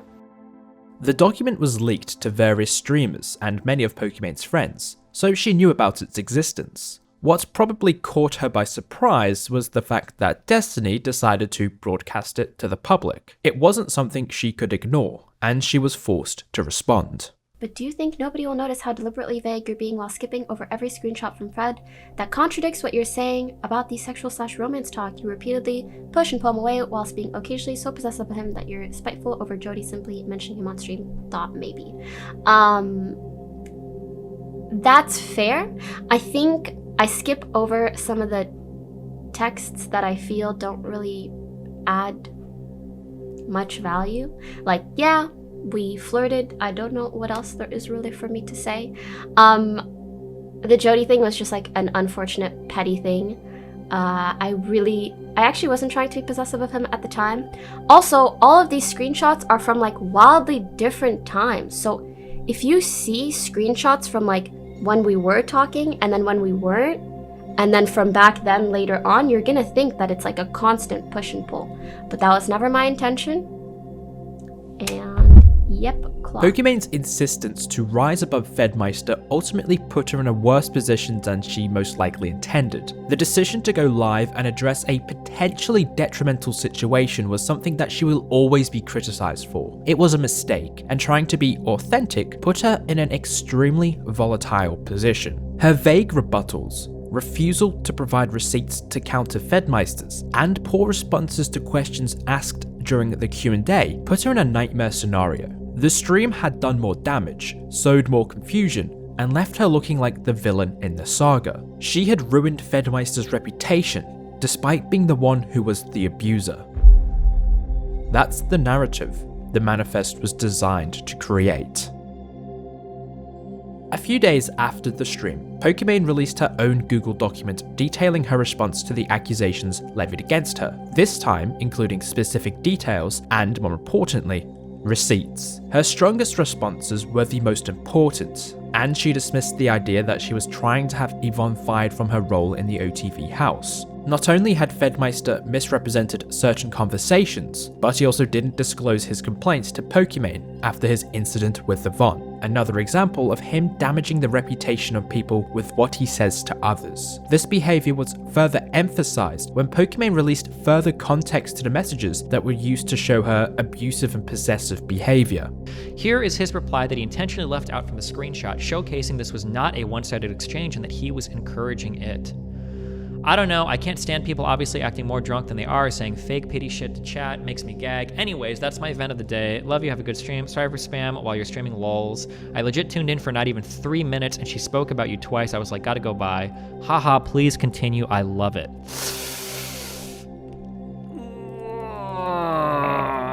That's gonna be a level 12 yikes from me, fam. It's basically editing a fucking screenshot, leaving that shit out. Why would you do that? I wonder if he thought, because she's so private, I wonder if he thought she would never, that she would have never leaked this. Yeah, that's maybe. what I'm thinking. What I found out through other people was that Fed has been sharing this document with some of his fucking fans who have been emailing this around to people. Pokimane's documents re-established credibility to her original claims through discrediting Fedmyster's most damaging accusations. He tried to respond in a final document, but it was a futile effort. The desperation of his attempt to draw attention to his private relationship with Pokimane suggested that he was trying to overshadow why he was removed from the house in the first place. Pokimane's personal life was now being interrogated, her intimate messages and private thoughts exposed for nothing. Fedmyster suggested that he made more documents about other people. However, it still remains suspect that it was only Pokimane who had her document leaked. I'm just gonna go out and say, like, that document should have never been created. I was in a very angry and really bad place. You know, like, I felt like I was being like horribly mischaracterized. I thought people were like feeding her, like, I thought people were mischaracterizing her or mischaracterizing me to her, and you know, I felt like it was a yeah, it was, I mean, that it was totally wrong.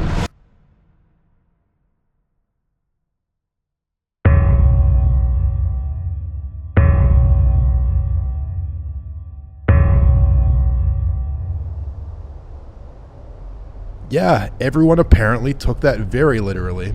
And I woke up the next day and the thread had like 500 upvotes, and it was, you know, getting a lot of attention. And I was like, oh, okay, maybe I made a mistake on this one. Let's just see how this one goes. Scoob. And then, like, just people just started just ripping into Amon, just, you know, for being a, you know, just like saying all kinds of terrible things that you should never say to another person. And it was honestly disgusting to watch. And I eventually reached out. I was like, look, I'm really sorry that I made this joke. You know, I didn't really mean to add on to the drama that you're already going through. And she was like, yeah, no worries. Like, let's just clear it up. So today, I made a little post on the Reddit just clearing it up, and Pokey tweeted about it, and hopefully now we can put this whole ridiculous matter behind us. He made a joke about him being like one of the secret names in the Fed document. It was a joke. Okay. And anybody who actually looked into anything would know, like, I didn't meet Fitz until like later in 2019, and also Fitz lives on the other side of the world, so there's no way for me to be seeing him, okay? What was weird to me through that entire debacle was, like, how painfully clear it made, like, this double standard where it's like, oh, you slept with 2 streamers? Fitz is a king. Fitz is the man. This dude keeps getting Dubskis back to back. What a legend. Let's go. And then it's like, Amon is such a fucking, you know, don't take this out of context. Don't clip this out of context. Amon is such a fucking slut whore, blah, blah, blah, blah, blah, blah, blah. Yeah. Right? It's terrible. Swagger Soul said what? Oh my god! Yeah, now the drama channel is going to fucking pick that up. It would be a safe assumption that 2020 would be regarded as a bad year, one to write off, but it was also an important and definitive moment in Pokimane's story. It highlighted where she needed to improve, the potential she has, and the challenges she faces. Much of the controversy stemmed from hatred. Her reaction was a symptom, and she acknowledged her mistakes. Nothing she did was evil. Her desire to maintain privacy isn't manipulative, and consistent attacks on her character were aimless. She seemingly took the experiences from the year and decided to grow from it, and 2021 saw an upturn in fortunes and less focus on controversy.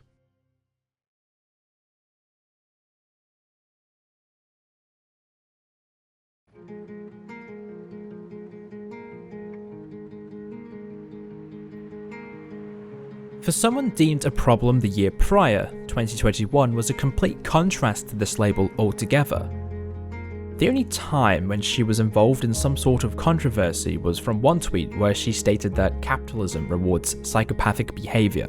I think a lot of the socialism stuff, even though she's not like a public socialist and stuff like that, just she was talking about how capitalism drives like psychopathy or something like that. Immediately people were coming around saying like, you could never be a socialist because you have like way too much money coming in on stream. And then I noticed that like, regardless of whether donations are a big portion of revenue, she's the only one who's like done anything to like limit that. So like, she has like a cap or something, right? She has a cap on her Streamlabs. They created that for her. Like that was a feature built by Streamlabs specifically for her. And you could say, okay, well, I mean, I don't think that really does much because, like, I mean, donations aren't a huge thing for streamers.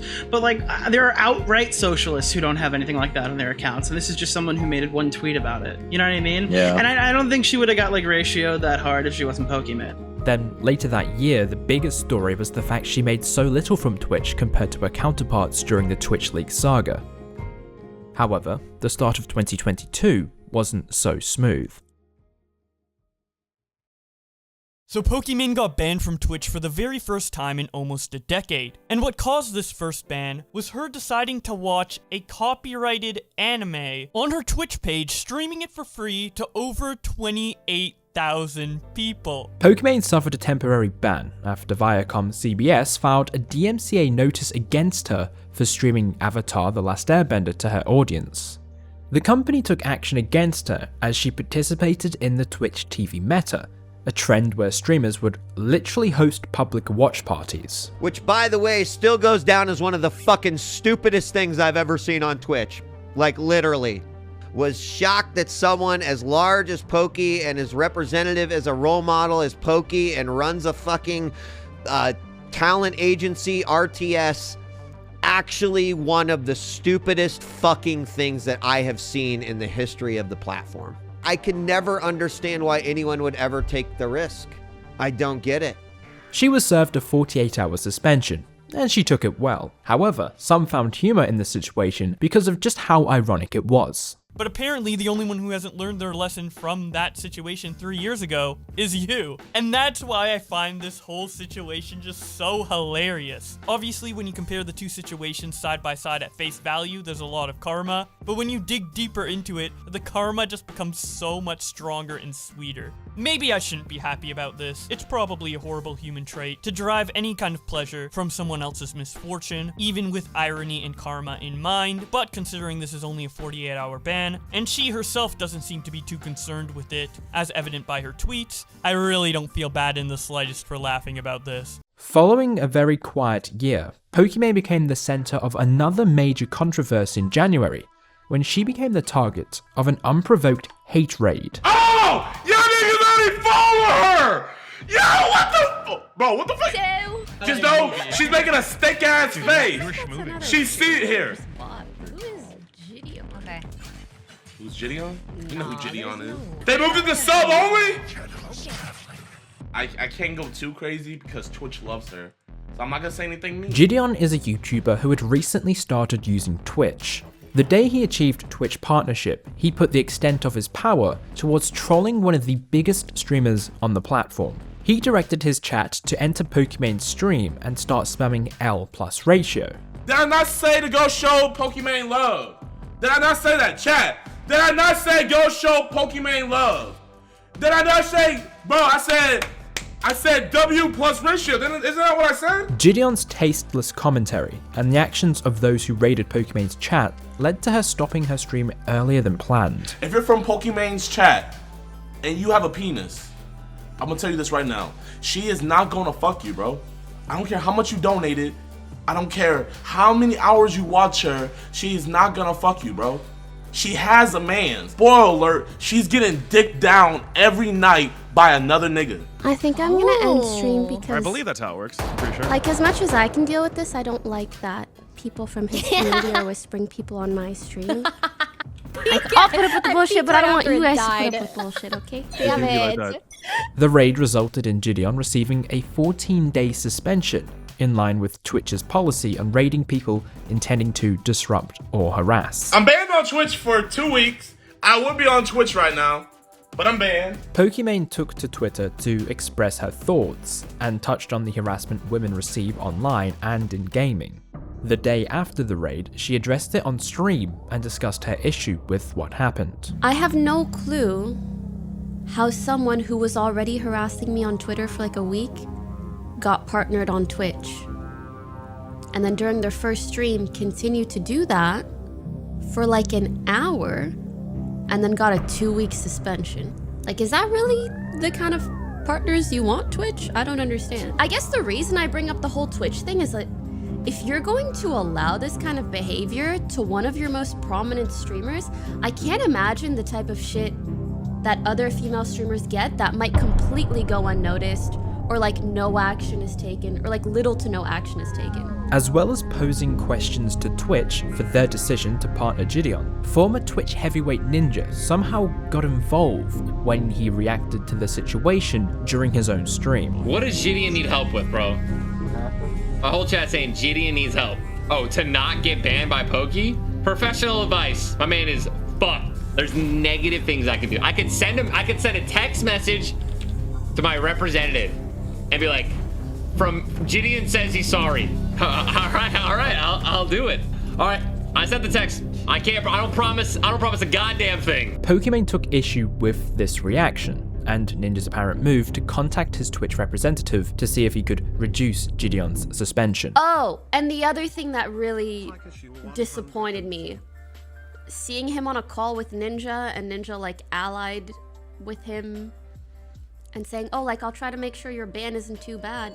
After her stream, JiDion released a statement on Twitter acknowledging the reason for his ban and offered an apology for his actions during the raid. However, Twitch elevated the ban to a permanent one 2 days later, and JiDion pled his case. After other people reacted to my ban and voiced their opinion of that not being severe enough, my 14-day suspension went to a permaban, which I feel isn't fair. I feel that Twitch should keep my 14-day suspension, especially for a first-time offense, and not let outside factors determine, me being permabanned. Obviously, like, what I did was wrong. It is what it is, but how am I supposed to do better the next time if I can never get a next time? A few days passed, and Pokimane addressed the situation again. And I likely wouldn't even be going over the incident today if it wasn't for something really strange that happened afterward. His manager and wife, Jessica, DM'd me on Twitter. She just wants me to know the full story and not how select people on the internet have tried to twist it. I saw the clips that night. They may be deleted now, but I saw them that night. I was asking my friends, like, did you guys see this? And I'm like, yeah, we saw it. I saw numerous people commenting that these things happen, and she's saying none of it happened. The VOD is deleted. The clips are deleted. The LSF threads are deleted because it's all gone into a mega thread. And all the YouTube re-uploads, if there were any from Ninja's POV, all gone. Like nothing is left on the internet from that night. It's been 4 days since this incident, so for you to plead ignorance when you've had more than enough time to look into the actions of the person that Ninja himself was promoting, then that's on you. And do you want to know what she said? Absolutely nothing. Nothing.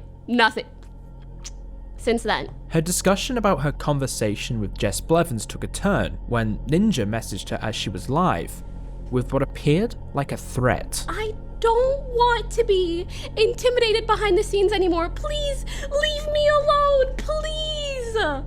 I'm doing this because I don't want to hold all this stress and anxiety from people saying stuff to me behind the scenes. Like, you're making a big mistake. This never happened. Just leave me alone, please. Or say you didn't mean it and move on. That would be fine. If you pretended to do that, but you didn't actually do it, okay, but you still pretended to do it. You know what I mean? In my opinion, that's such an irrelevant detail. Don't tell me that you didn't do it. Then say you pretended to, but didn't actually do it. Once she had finished her stream, she tweeted a DM that she had received from Jess Blevins, in which she suggests they were seeking legal counsel for defamation. As well as this, Ninja suggested that he would explain their side of the situation. However, this tweet was deleted, and so was every VOD, clip, and video from the day of JiDion's raid. He then streamed the next day as if nothing happened, prompting Pokimane to address her chat once again. I thought it was kind of interesting that Ninja was like, everything will be clarified. And then he woke up the next day and played Fortnite for 7 hours. Ninja was directly involved in all of this. He tried to help this guy avoid a ban. He spoke to him. He involved himself in the situation. And he wouldn't publicly speak out on it. Yet so many people who were not involved at all, who had no responsibility or need to speak on it still did. She also vented her frustrations towards people who minimized the harassment she received. Oh, it was just L's and ratio. Like, that's people's summary of the whole thing. And I don't just mean like a random hate comment here or there. I mean like Ninja himself, Philip DeFranco, when he reported on this, was like, that's how he summarized everything that I went through. Like, just L's and ratios. I made a list of everything that's happened over the last week. I think I'm gonna post that on Twitter. And commented on people telling her to move on from the situation. People are so quick to tell me to stop talking about it, but why don't you tell people to stop harassing me? Why is it that you're more bothered by me talking about what I'm going through than you are by thousands of people telling me to kill myself? Philly D also DM'd her with an apology while she was streaming, and informed her he would update and correct the record in response to her criticism. He said, "Hey Poki, just saw your tweet. I'm more than happy to update the story with the things you just wrote, and or if you'd like, we could do a quick video interview of you going through the harassment of fans, sexual comments, etc. You obviously have a bigger platform and don't need mine to get this information out, but I wanted to make sure I offered it here since it's far more egregious than I realized, and I want to make sure to update the story." Drake's in the chat for Philly D. Bless the fuck up. Let's go. That's what I'm saying. He didn't slide in the DMs like, "You're making a big mistake speaking about this. You're making a big mistake talking about your experience in front of your viewers." Pokimane's issue wasn't that she was targeted, but rather the reaction to what happened from others within her industry. On the surface, it was just L's and ratios, but beyond that, JiDion's actions and comments during the raid invited people to go beyond that. Pokimane was harassed across all of her social media. It disrupted her community, and they also became targets of the harassment. In fairness, Ninja wasn't at fault for getting involved. JiDion's audience dragged him into the situation. However, his reaction after the fact was shady and disingenuous, sending thinly veiled threats, hiding behind his wife, and proposing a defamation lawsuit all behind the scenes was arguably more dramatic than how Pokimane was accused of reacting. Maybe they misjudged Pokimane's prior reluctance to reveal private information, and she called their bluff. Let me tell you exactly why Ninja will no longer talk about this. 1, he can't refute anything that I've said because I've only said things that are factual and that I have proof of. And 2, Ninja probably noticed, oh my god, JiDion's viewers are the same people that watch me play Fortnite. I can't upset them. I can't stand up against misogyny. That could kill my brand. He's afraid of the repercussions for standing up against hate rating and misogyny. That's the baseline, bro. Pokimane's comments bookmarked the end of the situation and put the burden on Ninja to move it forward. He is still yet to discuss what happened. A month or so later, Jess stepped down as his manager to focus on her own brand. Take with that as you will. Okay, maybe this is like unprofessional of me to say. For someone to refuse to apologize to after you receive an insane amount of harassment, and then for them to be quoted in an article saying empathy is their superpower. Just like,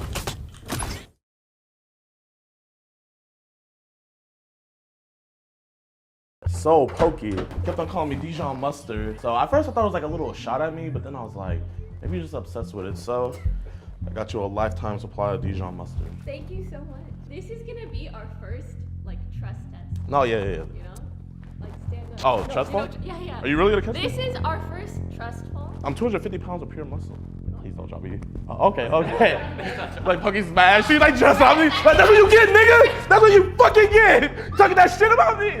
You see, the thing about you is like you're wholesome. Me, I just like to fuck with people. So it's like I'll just say like random stuff. The reconciliation between the pair marked the development of Pokimane's character, and also expressed JiDion's true character.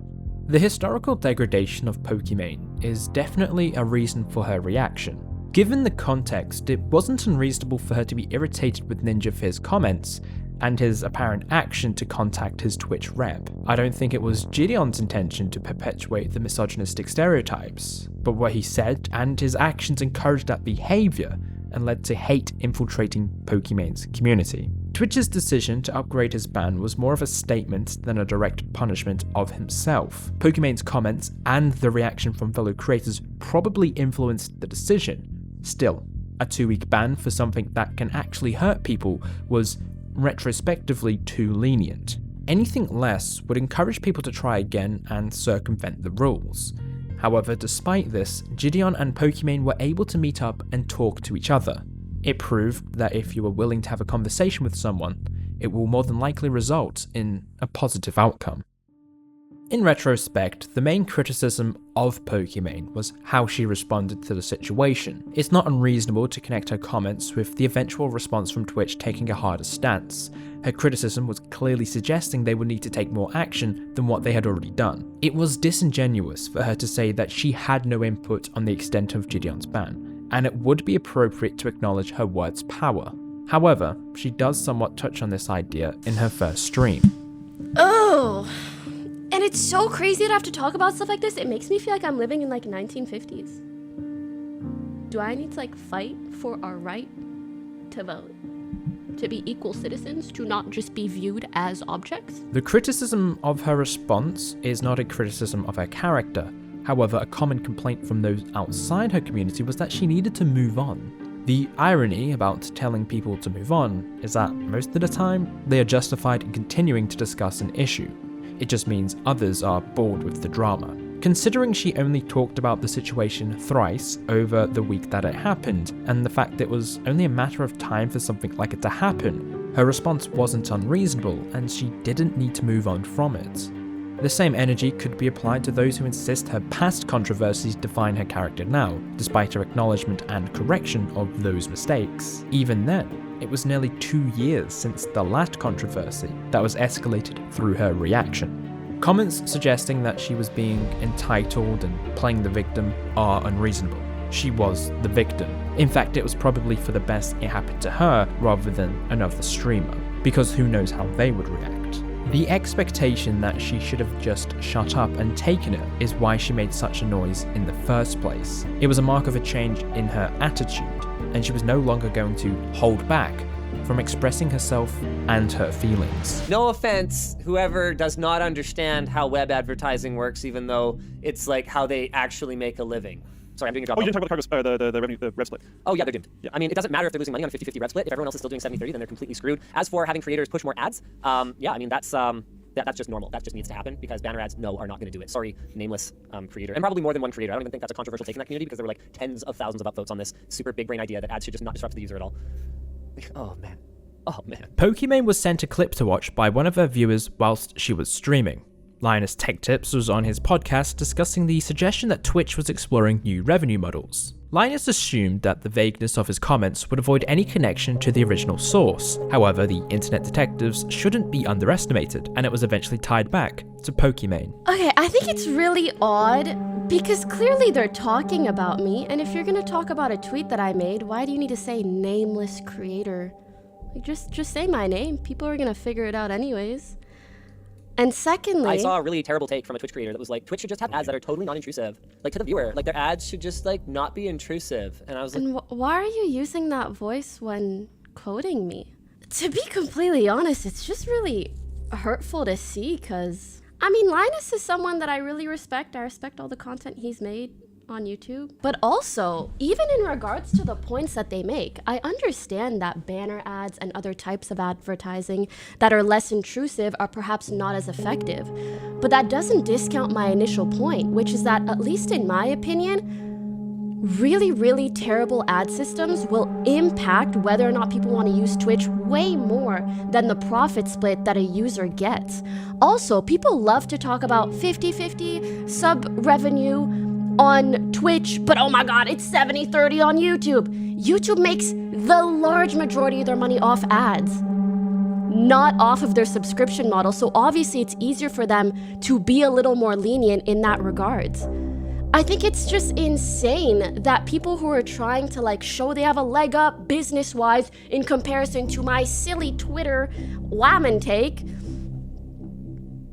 but it just makes me sad because, like, I don't know, this is someone that I thought was really cool, and for them to speak about my opinion, which only comes from the perspective of a viewer and someone who knows how annoyed other viewers are by the current ad system and who was simply suggesting an alternative.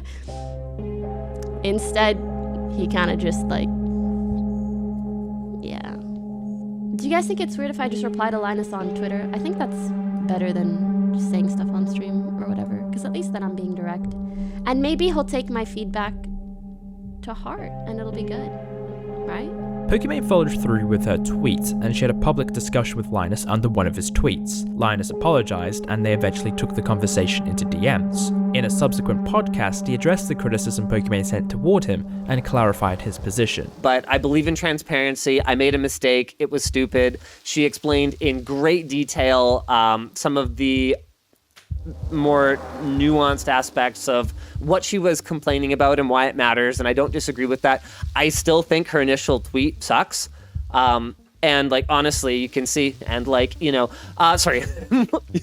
Honestly, you can see that for her to explain it in a way that it took screenshots of a notes app because yes, Twitter sucks. because Twitter sucks. And Yeah. so I think ultimately what I need to do is significantly cut back my Twitter consumption and use. You know what? I think if everyone did that, that would be awesome. World would probably be a better place. And what I also need to do is say, hey, sorry, my bad. The lack of conflict between the pair would have infuriated those wanting to stare drama. The mature nature of the disagreement contrasts with the immaturity of those who tried to suggest Pokimane had ulterior motives. Her response wasn't unreasonable, and it was consistent with how she would approach comments about her in the future.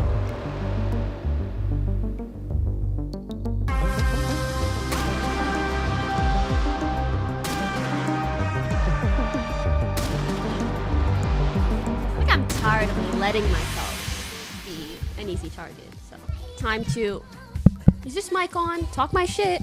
Over the course of the 3 years since Pokimane's first brush with controversy, many different attitudes have been expressed towards her brand, her character, and what she represents. With power comes responsibility, so the scrutiny isn't at all unexpected. However, the sheer divisiveness she creates amongst the internet community is rather interesting, and something that needs to be unpacked. A lot of conflict involving Pokimane has emanated from the interactions she has with people and topics that directly cross her path. Her relationship with Boblax was created when she felt like her brand was impacted by his video, and her actions brought them together. Their relationship soured when she had judged him to be using her name for interactions, when also communicating with her privately. The Gundam video was clearly about her brand, and she responded with how she felt. Fedmyster impacted her personal life, JiDion disrupted her community, and Ninja threatened her privately. She's unapologetically outspoken, and that has drawn more attention to what she represents.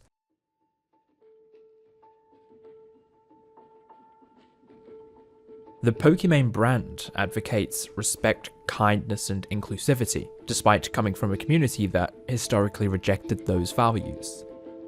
When something she disagrees with occurs, the first thing she does is voice her disapproval. The size of her brand elevates the meaning of these interactions. Some say she's aggressive and can't accept being criticized. However, in nearly all of these situations, she has responded to issues that she is passionate about. Her opposition to being defined by misogynistic stereotypes have ultimately made her the target of them. Her mistakes are amplified, and her value is diminished as a challenge to her rejection of those ideas. It's extremely telling that every controversy about Pokimane has involved some misogynistic theme, idea, or discourse. Her reactions are based on her challenging it, and it's clearly a personal subject for her. When emotions outweigh logic, then mistakes begin to appear. This is why she's perceived as the villain, because it's much easier for the audience to consume an individual mistake, rather than looking at the functions that made the individual react the way they did. Deeper discussions do not happen online, because they just aren't entertaining. So at what point do we consider the criticism towards her being unreasonable? That's the fine line that needs to be considered. Pokimane lives a publicly private life. It's not unique to her. Every influential person is scrutinized for their activities and relationships behind the scenes. However, as a person who rose to prominence through social media, there is more emphasis on persistent awareness. Over the years, she's made it clear that she wants to maintain separation between her work and private life, so she has been adamant about keeping it undisclosed. This increases the desire for other people to pry into her world. As we saw in 2020, on many occasions, creators speculated and revealed her private affairs. Weaponizing someone's desire for privacy is unethical, and the way some people have used that as a point of criticism is embarrassing.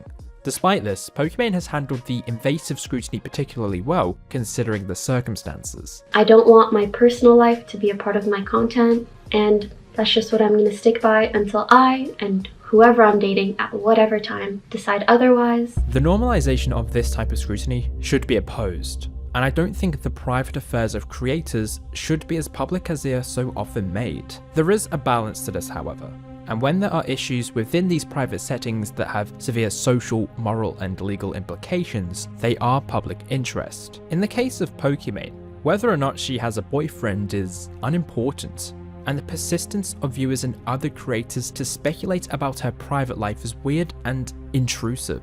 However, it's not just the outside influences that contribute to these issues, and it comes from within her own community too. The last 2 years have seen an observable rise in online viewerships and the growth of more dedicated fan bases for various content creators. Their lives, particularly streamers, are always being monitored by a large cohort of attentive audiences who consume the daily ups and downs of their favorite personalities. Consequently, the audiences have developed a personal connection to the people they follow, and instances where that person has been wronged, or has done wrong, directly impact them too. This can be observed when a creator is criticized from the outside, with fan bases prone to reacting in emotional and unreasonable ways.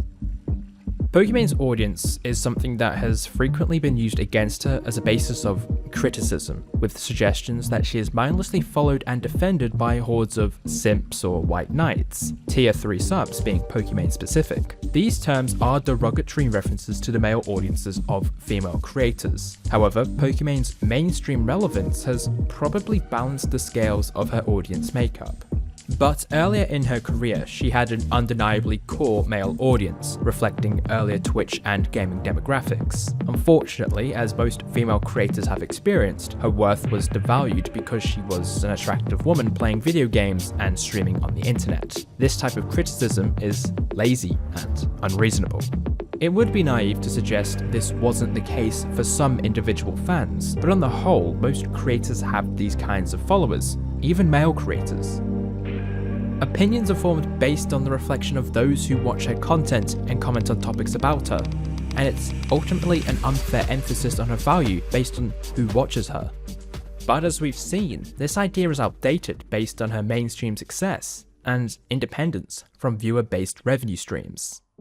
The real issue is that Pokimane is prime real estate for content and interaction. She is an easy target. There's a crowd that resents her because they hold a grudge. There's a crowd that hates her because she's a successful woman. And there's a community that resents her because she's a part of a Twitch culture that clashes with their ideas. Negative tweets about her perform well, as do videos about what she had supposedly done. Like most influential figures, there is a crowd that opposes who she is. Her feud with KEEMSTAR was her first real brush with scrutiny, and the moment she made a persistent enemy. Ever since, and during the copyright saga, a negative characterization was formed, and one she hasn't been able to change within certain clicks. There are many examples where Pokimane is the target of tweets or videos simply because it attracts attention from these crowds. In 2020, she accidentally opened a link to the hub after a viewer sent her a hyperlink on stream. A tweet by the infamous Josh Pescator was quoted by Kavos, who suggested Pokimane had left a porn tab open. She responded and accused him of lying about the context of the situation. He claps back in a tweet, goaded her about Sponsorgate, and then started gossip about her having a secret boyfriend. He also made a video. By the way, there's rumors Pokimane has a boyfriend and is not telling anyone because she wants to keep collecting Simps money. If she does, and that is true, that is so messed up. What makes it clear that this was done out of spite is the contrast between how he presented her in 2018 and this video in 2020. I think she's well within her rights if someone's free uploading her content onto their channel getting views. If you want to copyright it, if you want to get monetization off it, that is fine. So she took down videos from this guy's channel, and I wanted to know examples of videos she's taken down, just so you guys can get a clear view of why she's taking down these videos. That's her content anyway, but it's making her look bad. She sent me a thumbnail one of the guys made called Pokimane Reacts to KSI on Point, but in the thumbnail, she has a picture of a girl's booty, which isn't even hers, basically making people click it thinking Pokimane is twerking to KSI on Point. That would be a sight. She didn't do, she's never twerked on stream, so take down a video that is completely false and spreading lies about her using her own content. That was just one example. She also gave me a list of titles of things she's taken down before. If you're mad about her taking down these videos, which are lies, misleading, and they're using her own content to spread lies about her, she's not abusing the system at all. Memology made a critique video of her. She left that up. It's not like she's against people speaking bad against her. She just doesn't want these creepy, misleading videos that paint her in a completely wrong light to be up. And I personally think that is perfectly fine. And this isn't the first time Pokimane has made some idiotic statements regarding content on her, or tried to take action against content criticizing her. Remember when she was falsely copyright striking videos and getting them taken down just because it was drama involving her? And this was her piss poor excuse for it. If you edit videos and actually put effort into it and make it more entertaining for the viewer, like if you do a bunch of Fortnite streamers react to something and you time like to find put it together, popular clips and trending clips, and then like edit it and like give credits to the other YouTubers and streamers. Wow, I'm so sorry that it takes you a lot of time to steal other people's content. I'm so sorry. Oh yeah, wait, exactly what you do on stream. Just watch videos with barely any entertaining output. His opinion changed, but the facts didn't. The way he presented it in this video was representative of how playing to the crowd is much more beneficial for some than being honest. It's undeniable that ever since she had a go at him on Twitter, he's held a grudge against her. It's this representation that makes her look worse than she is, and it's endemic across the board. Earlier this year, The Quartering made a fuss that a company representing Pokimane emailed him with copyright notices, equating this to the 2018 fiasco. But it was fixed immediately because the company's employee, who protects intellectual property, made a mistake. However, that's not interesting, so it must be Pokimane's fault. Other instances include the odd reaction to some of her tweets. The tweet JiDion told her to post pissed people off. Her tweet about capitalism rewarding psychopathic behavior pissed people off. Her subtweet about Fedmyster pissed people off. Somehow, people can be enraged enough about a few characters to watch a video made about some meaningless tweet. The audacity for some to complain that she can't take criticism, when most of the criticism is just people complaining about something as meaningless as a throwaway tweet, is humorous. But it's not just on an individual level. Websites like Dexerto, that purport to cover internet culture news, have contributed to this trend of people expressing outrage towards Pokimane. Everything she says and does is turned into an article. Sometimes, even out of context clips from her stream end up on Dexerto's Twitter, sensationalizing what she says. The most recent clips that drew some form of negative reaction were her talking to a chat about moving to Canada and a discussion about taking certain types of sponsorships. The reaction to these tweets were negative, and days later, Pokimane tweeted that she wished they would stop writing articles about her. The persistence of these representations has brought a negative connotation to her name. Whenever valid criticism is served, it is often overshadowed by those who resort to cheap shots at appearances, value, and intelligence, rather than providing any helpful comment. Many times a drama or conflict has been exaggerated to extend its relevancy, either for profit or entertainment. It is then eventually forgotten until the next time something happens. It's a cycle, and does nothing but encourage outrage toward her. At this point, who cares?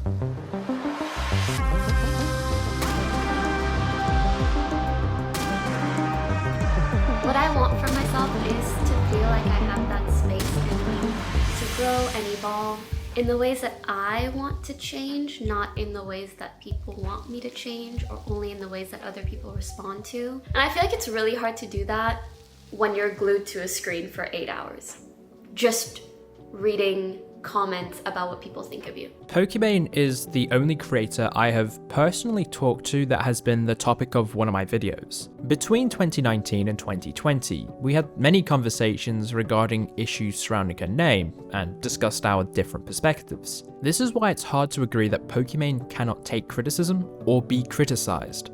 Rather, she's been open to criticism and has acknowledged her mistakes. But that's not to suggest her method of dealing with it is faultless, and I think that's where most of her problems lie. During Sponsorgate, I advised her to stop reacting to negative content or criticism whilst she's streaming. It's been a consistent criticism of her because her response tends to make her appear worse than she intended. It's not entirely her fault either. Her nature of trying to be relatable to our audience works against her when people clip sections of what she's saying to present them in a completely different context. That's how most of the drama involving her starts. Another aspect is that she is confrontational. She's acknowledged that herself and has shown it in various scenarios. She told me during Sponsorgate that she was tired of being told that she couldn't respond. The only people who would have disagreed with her criticism during Sponsorgate would be those who watch Gundam, and Gundam himself. Even her comments towards the sponsor are debatable at best. The fact they were also cut out of context reduces the validity of the criticism. Some would even suggest that sponsors are fair game for criticism. But as she acknowledged in her second apology, normalizing that behavior has the possibility of being used to silence criticism in the future. I wouldn't want to see that sort of thing happen to someone else. I also don't want to see that sort of thing become a larger tactic or trend on YouTube. That apology video was also a genuine response. There was no corporate involvement, it was all her voice. I can attest. She asked me to look at what she was going to say and sent me a draft to review. I gave her some pointers and told her she didn't need to talk about some of the things she did, but she wanted to ensure everything was covered. I admit I was annoyed when she responded to Fedmyster's document the way she did, which will always stain my perception of her, because I gave her pretty explicit advice months before. However, that's just a personal opinion, and many others have their own. So I figured if I talked to her whenever a situation came up, I could hopefully help her squash it before it became a bigger issue. But I quickly got the feeling that she was only replying to my DMs or even acknowledging me because to her I was some sort of leftover burden that she carried, and she felt just some sort of obligation to reply to me despite not really wanting to talk with me at all, which is completely fine. And if she said that to me, I would have been cool with it, but instead she just elected to get annoyed at me every time I attempted to help her, making very snarky remarks and again trying to vilify me, trying to make it seem as though I'm in the wrong for pointing out these things Pokimane is doing. And she just simply didn't believe my explanation of me wanting to help her. She genuinely felt like I was trying to attack her, and that I was being two-faced by saying otherwise. Considering all I went through to try and help her in January of 2019, for her to just cut off connection like that, it bothered me, I'm not gonna lie. But I genuinely do think that this entire Pokimane situation has reflected negatively on me amongst commentary creators in 2019 and Twitch streamers today. With how much of a sore spot this has been for Pokimane over the last few years, I doubt people like Valkyrae, Disguised Toast, Skara, Lily Pichu,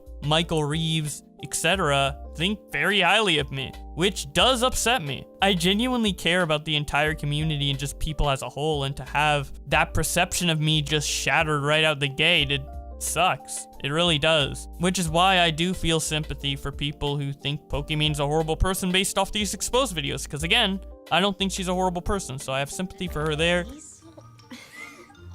The fact these guys are hoomegaloing them. These What's are all a people diesel that patch? These are both people who have made like hateful Poke videos. Yeah.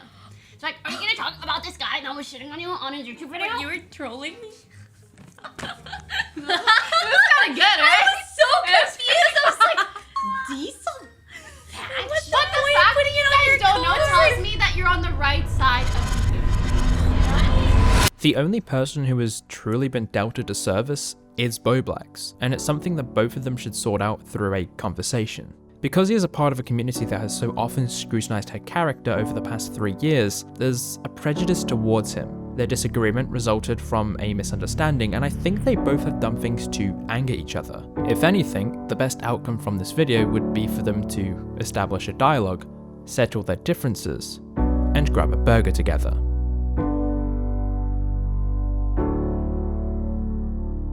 I care a lot about my work. I care about you guys. I am really, really proud of everything I've accomplished. So here's to more, not to an end, but to new beginnings. And yeah. Okay, bye. Thank you to the BWC patrons Marissa Lynn, Islam A, and Captain Banicula for supporting the channel. If you want to help keep the operation going, you can join them at patreon.com/BWCYT. Thank you for watching, Goodbye.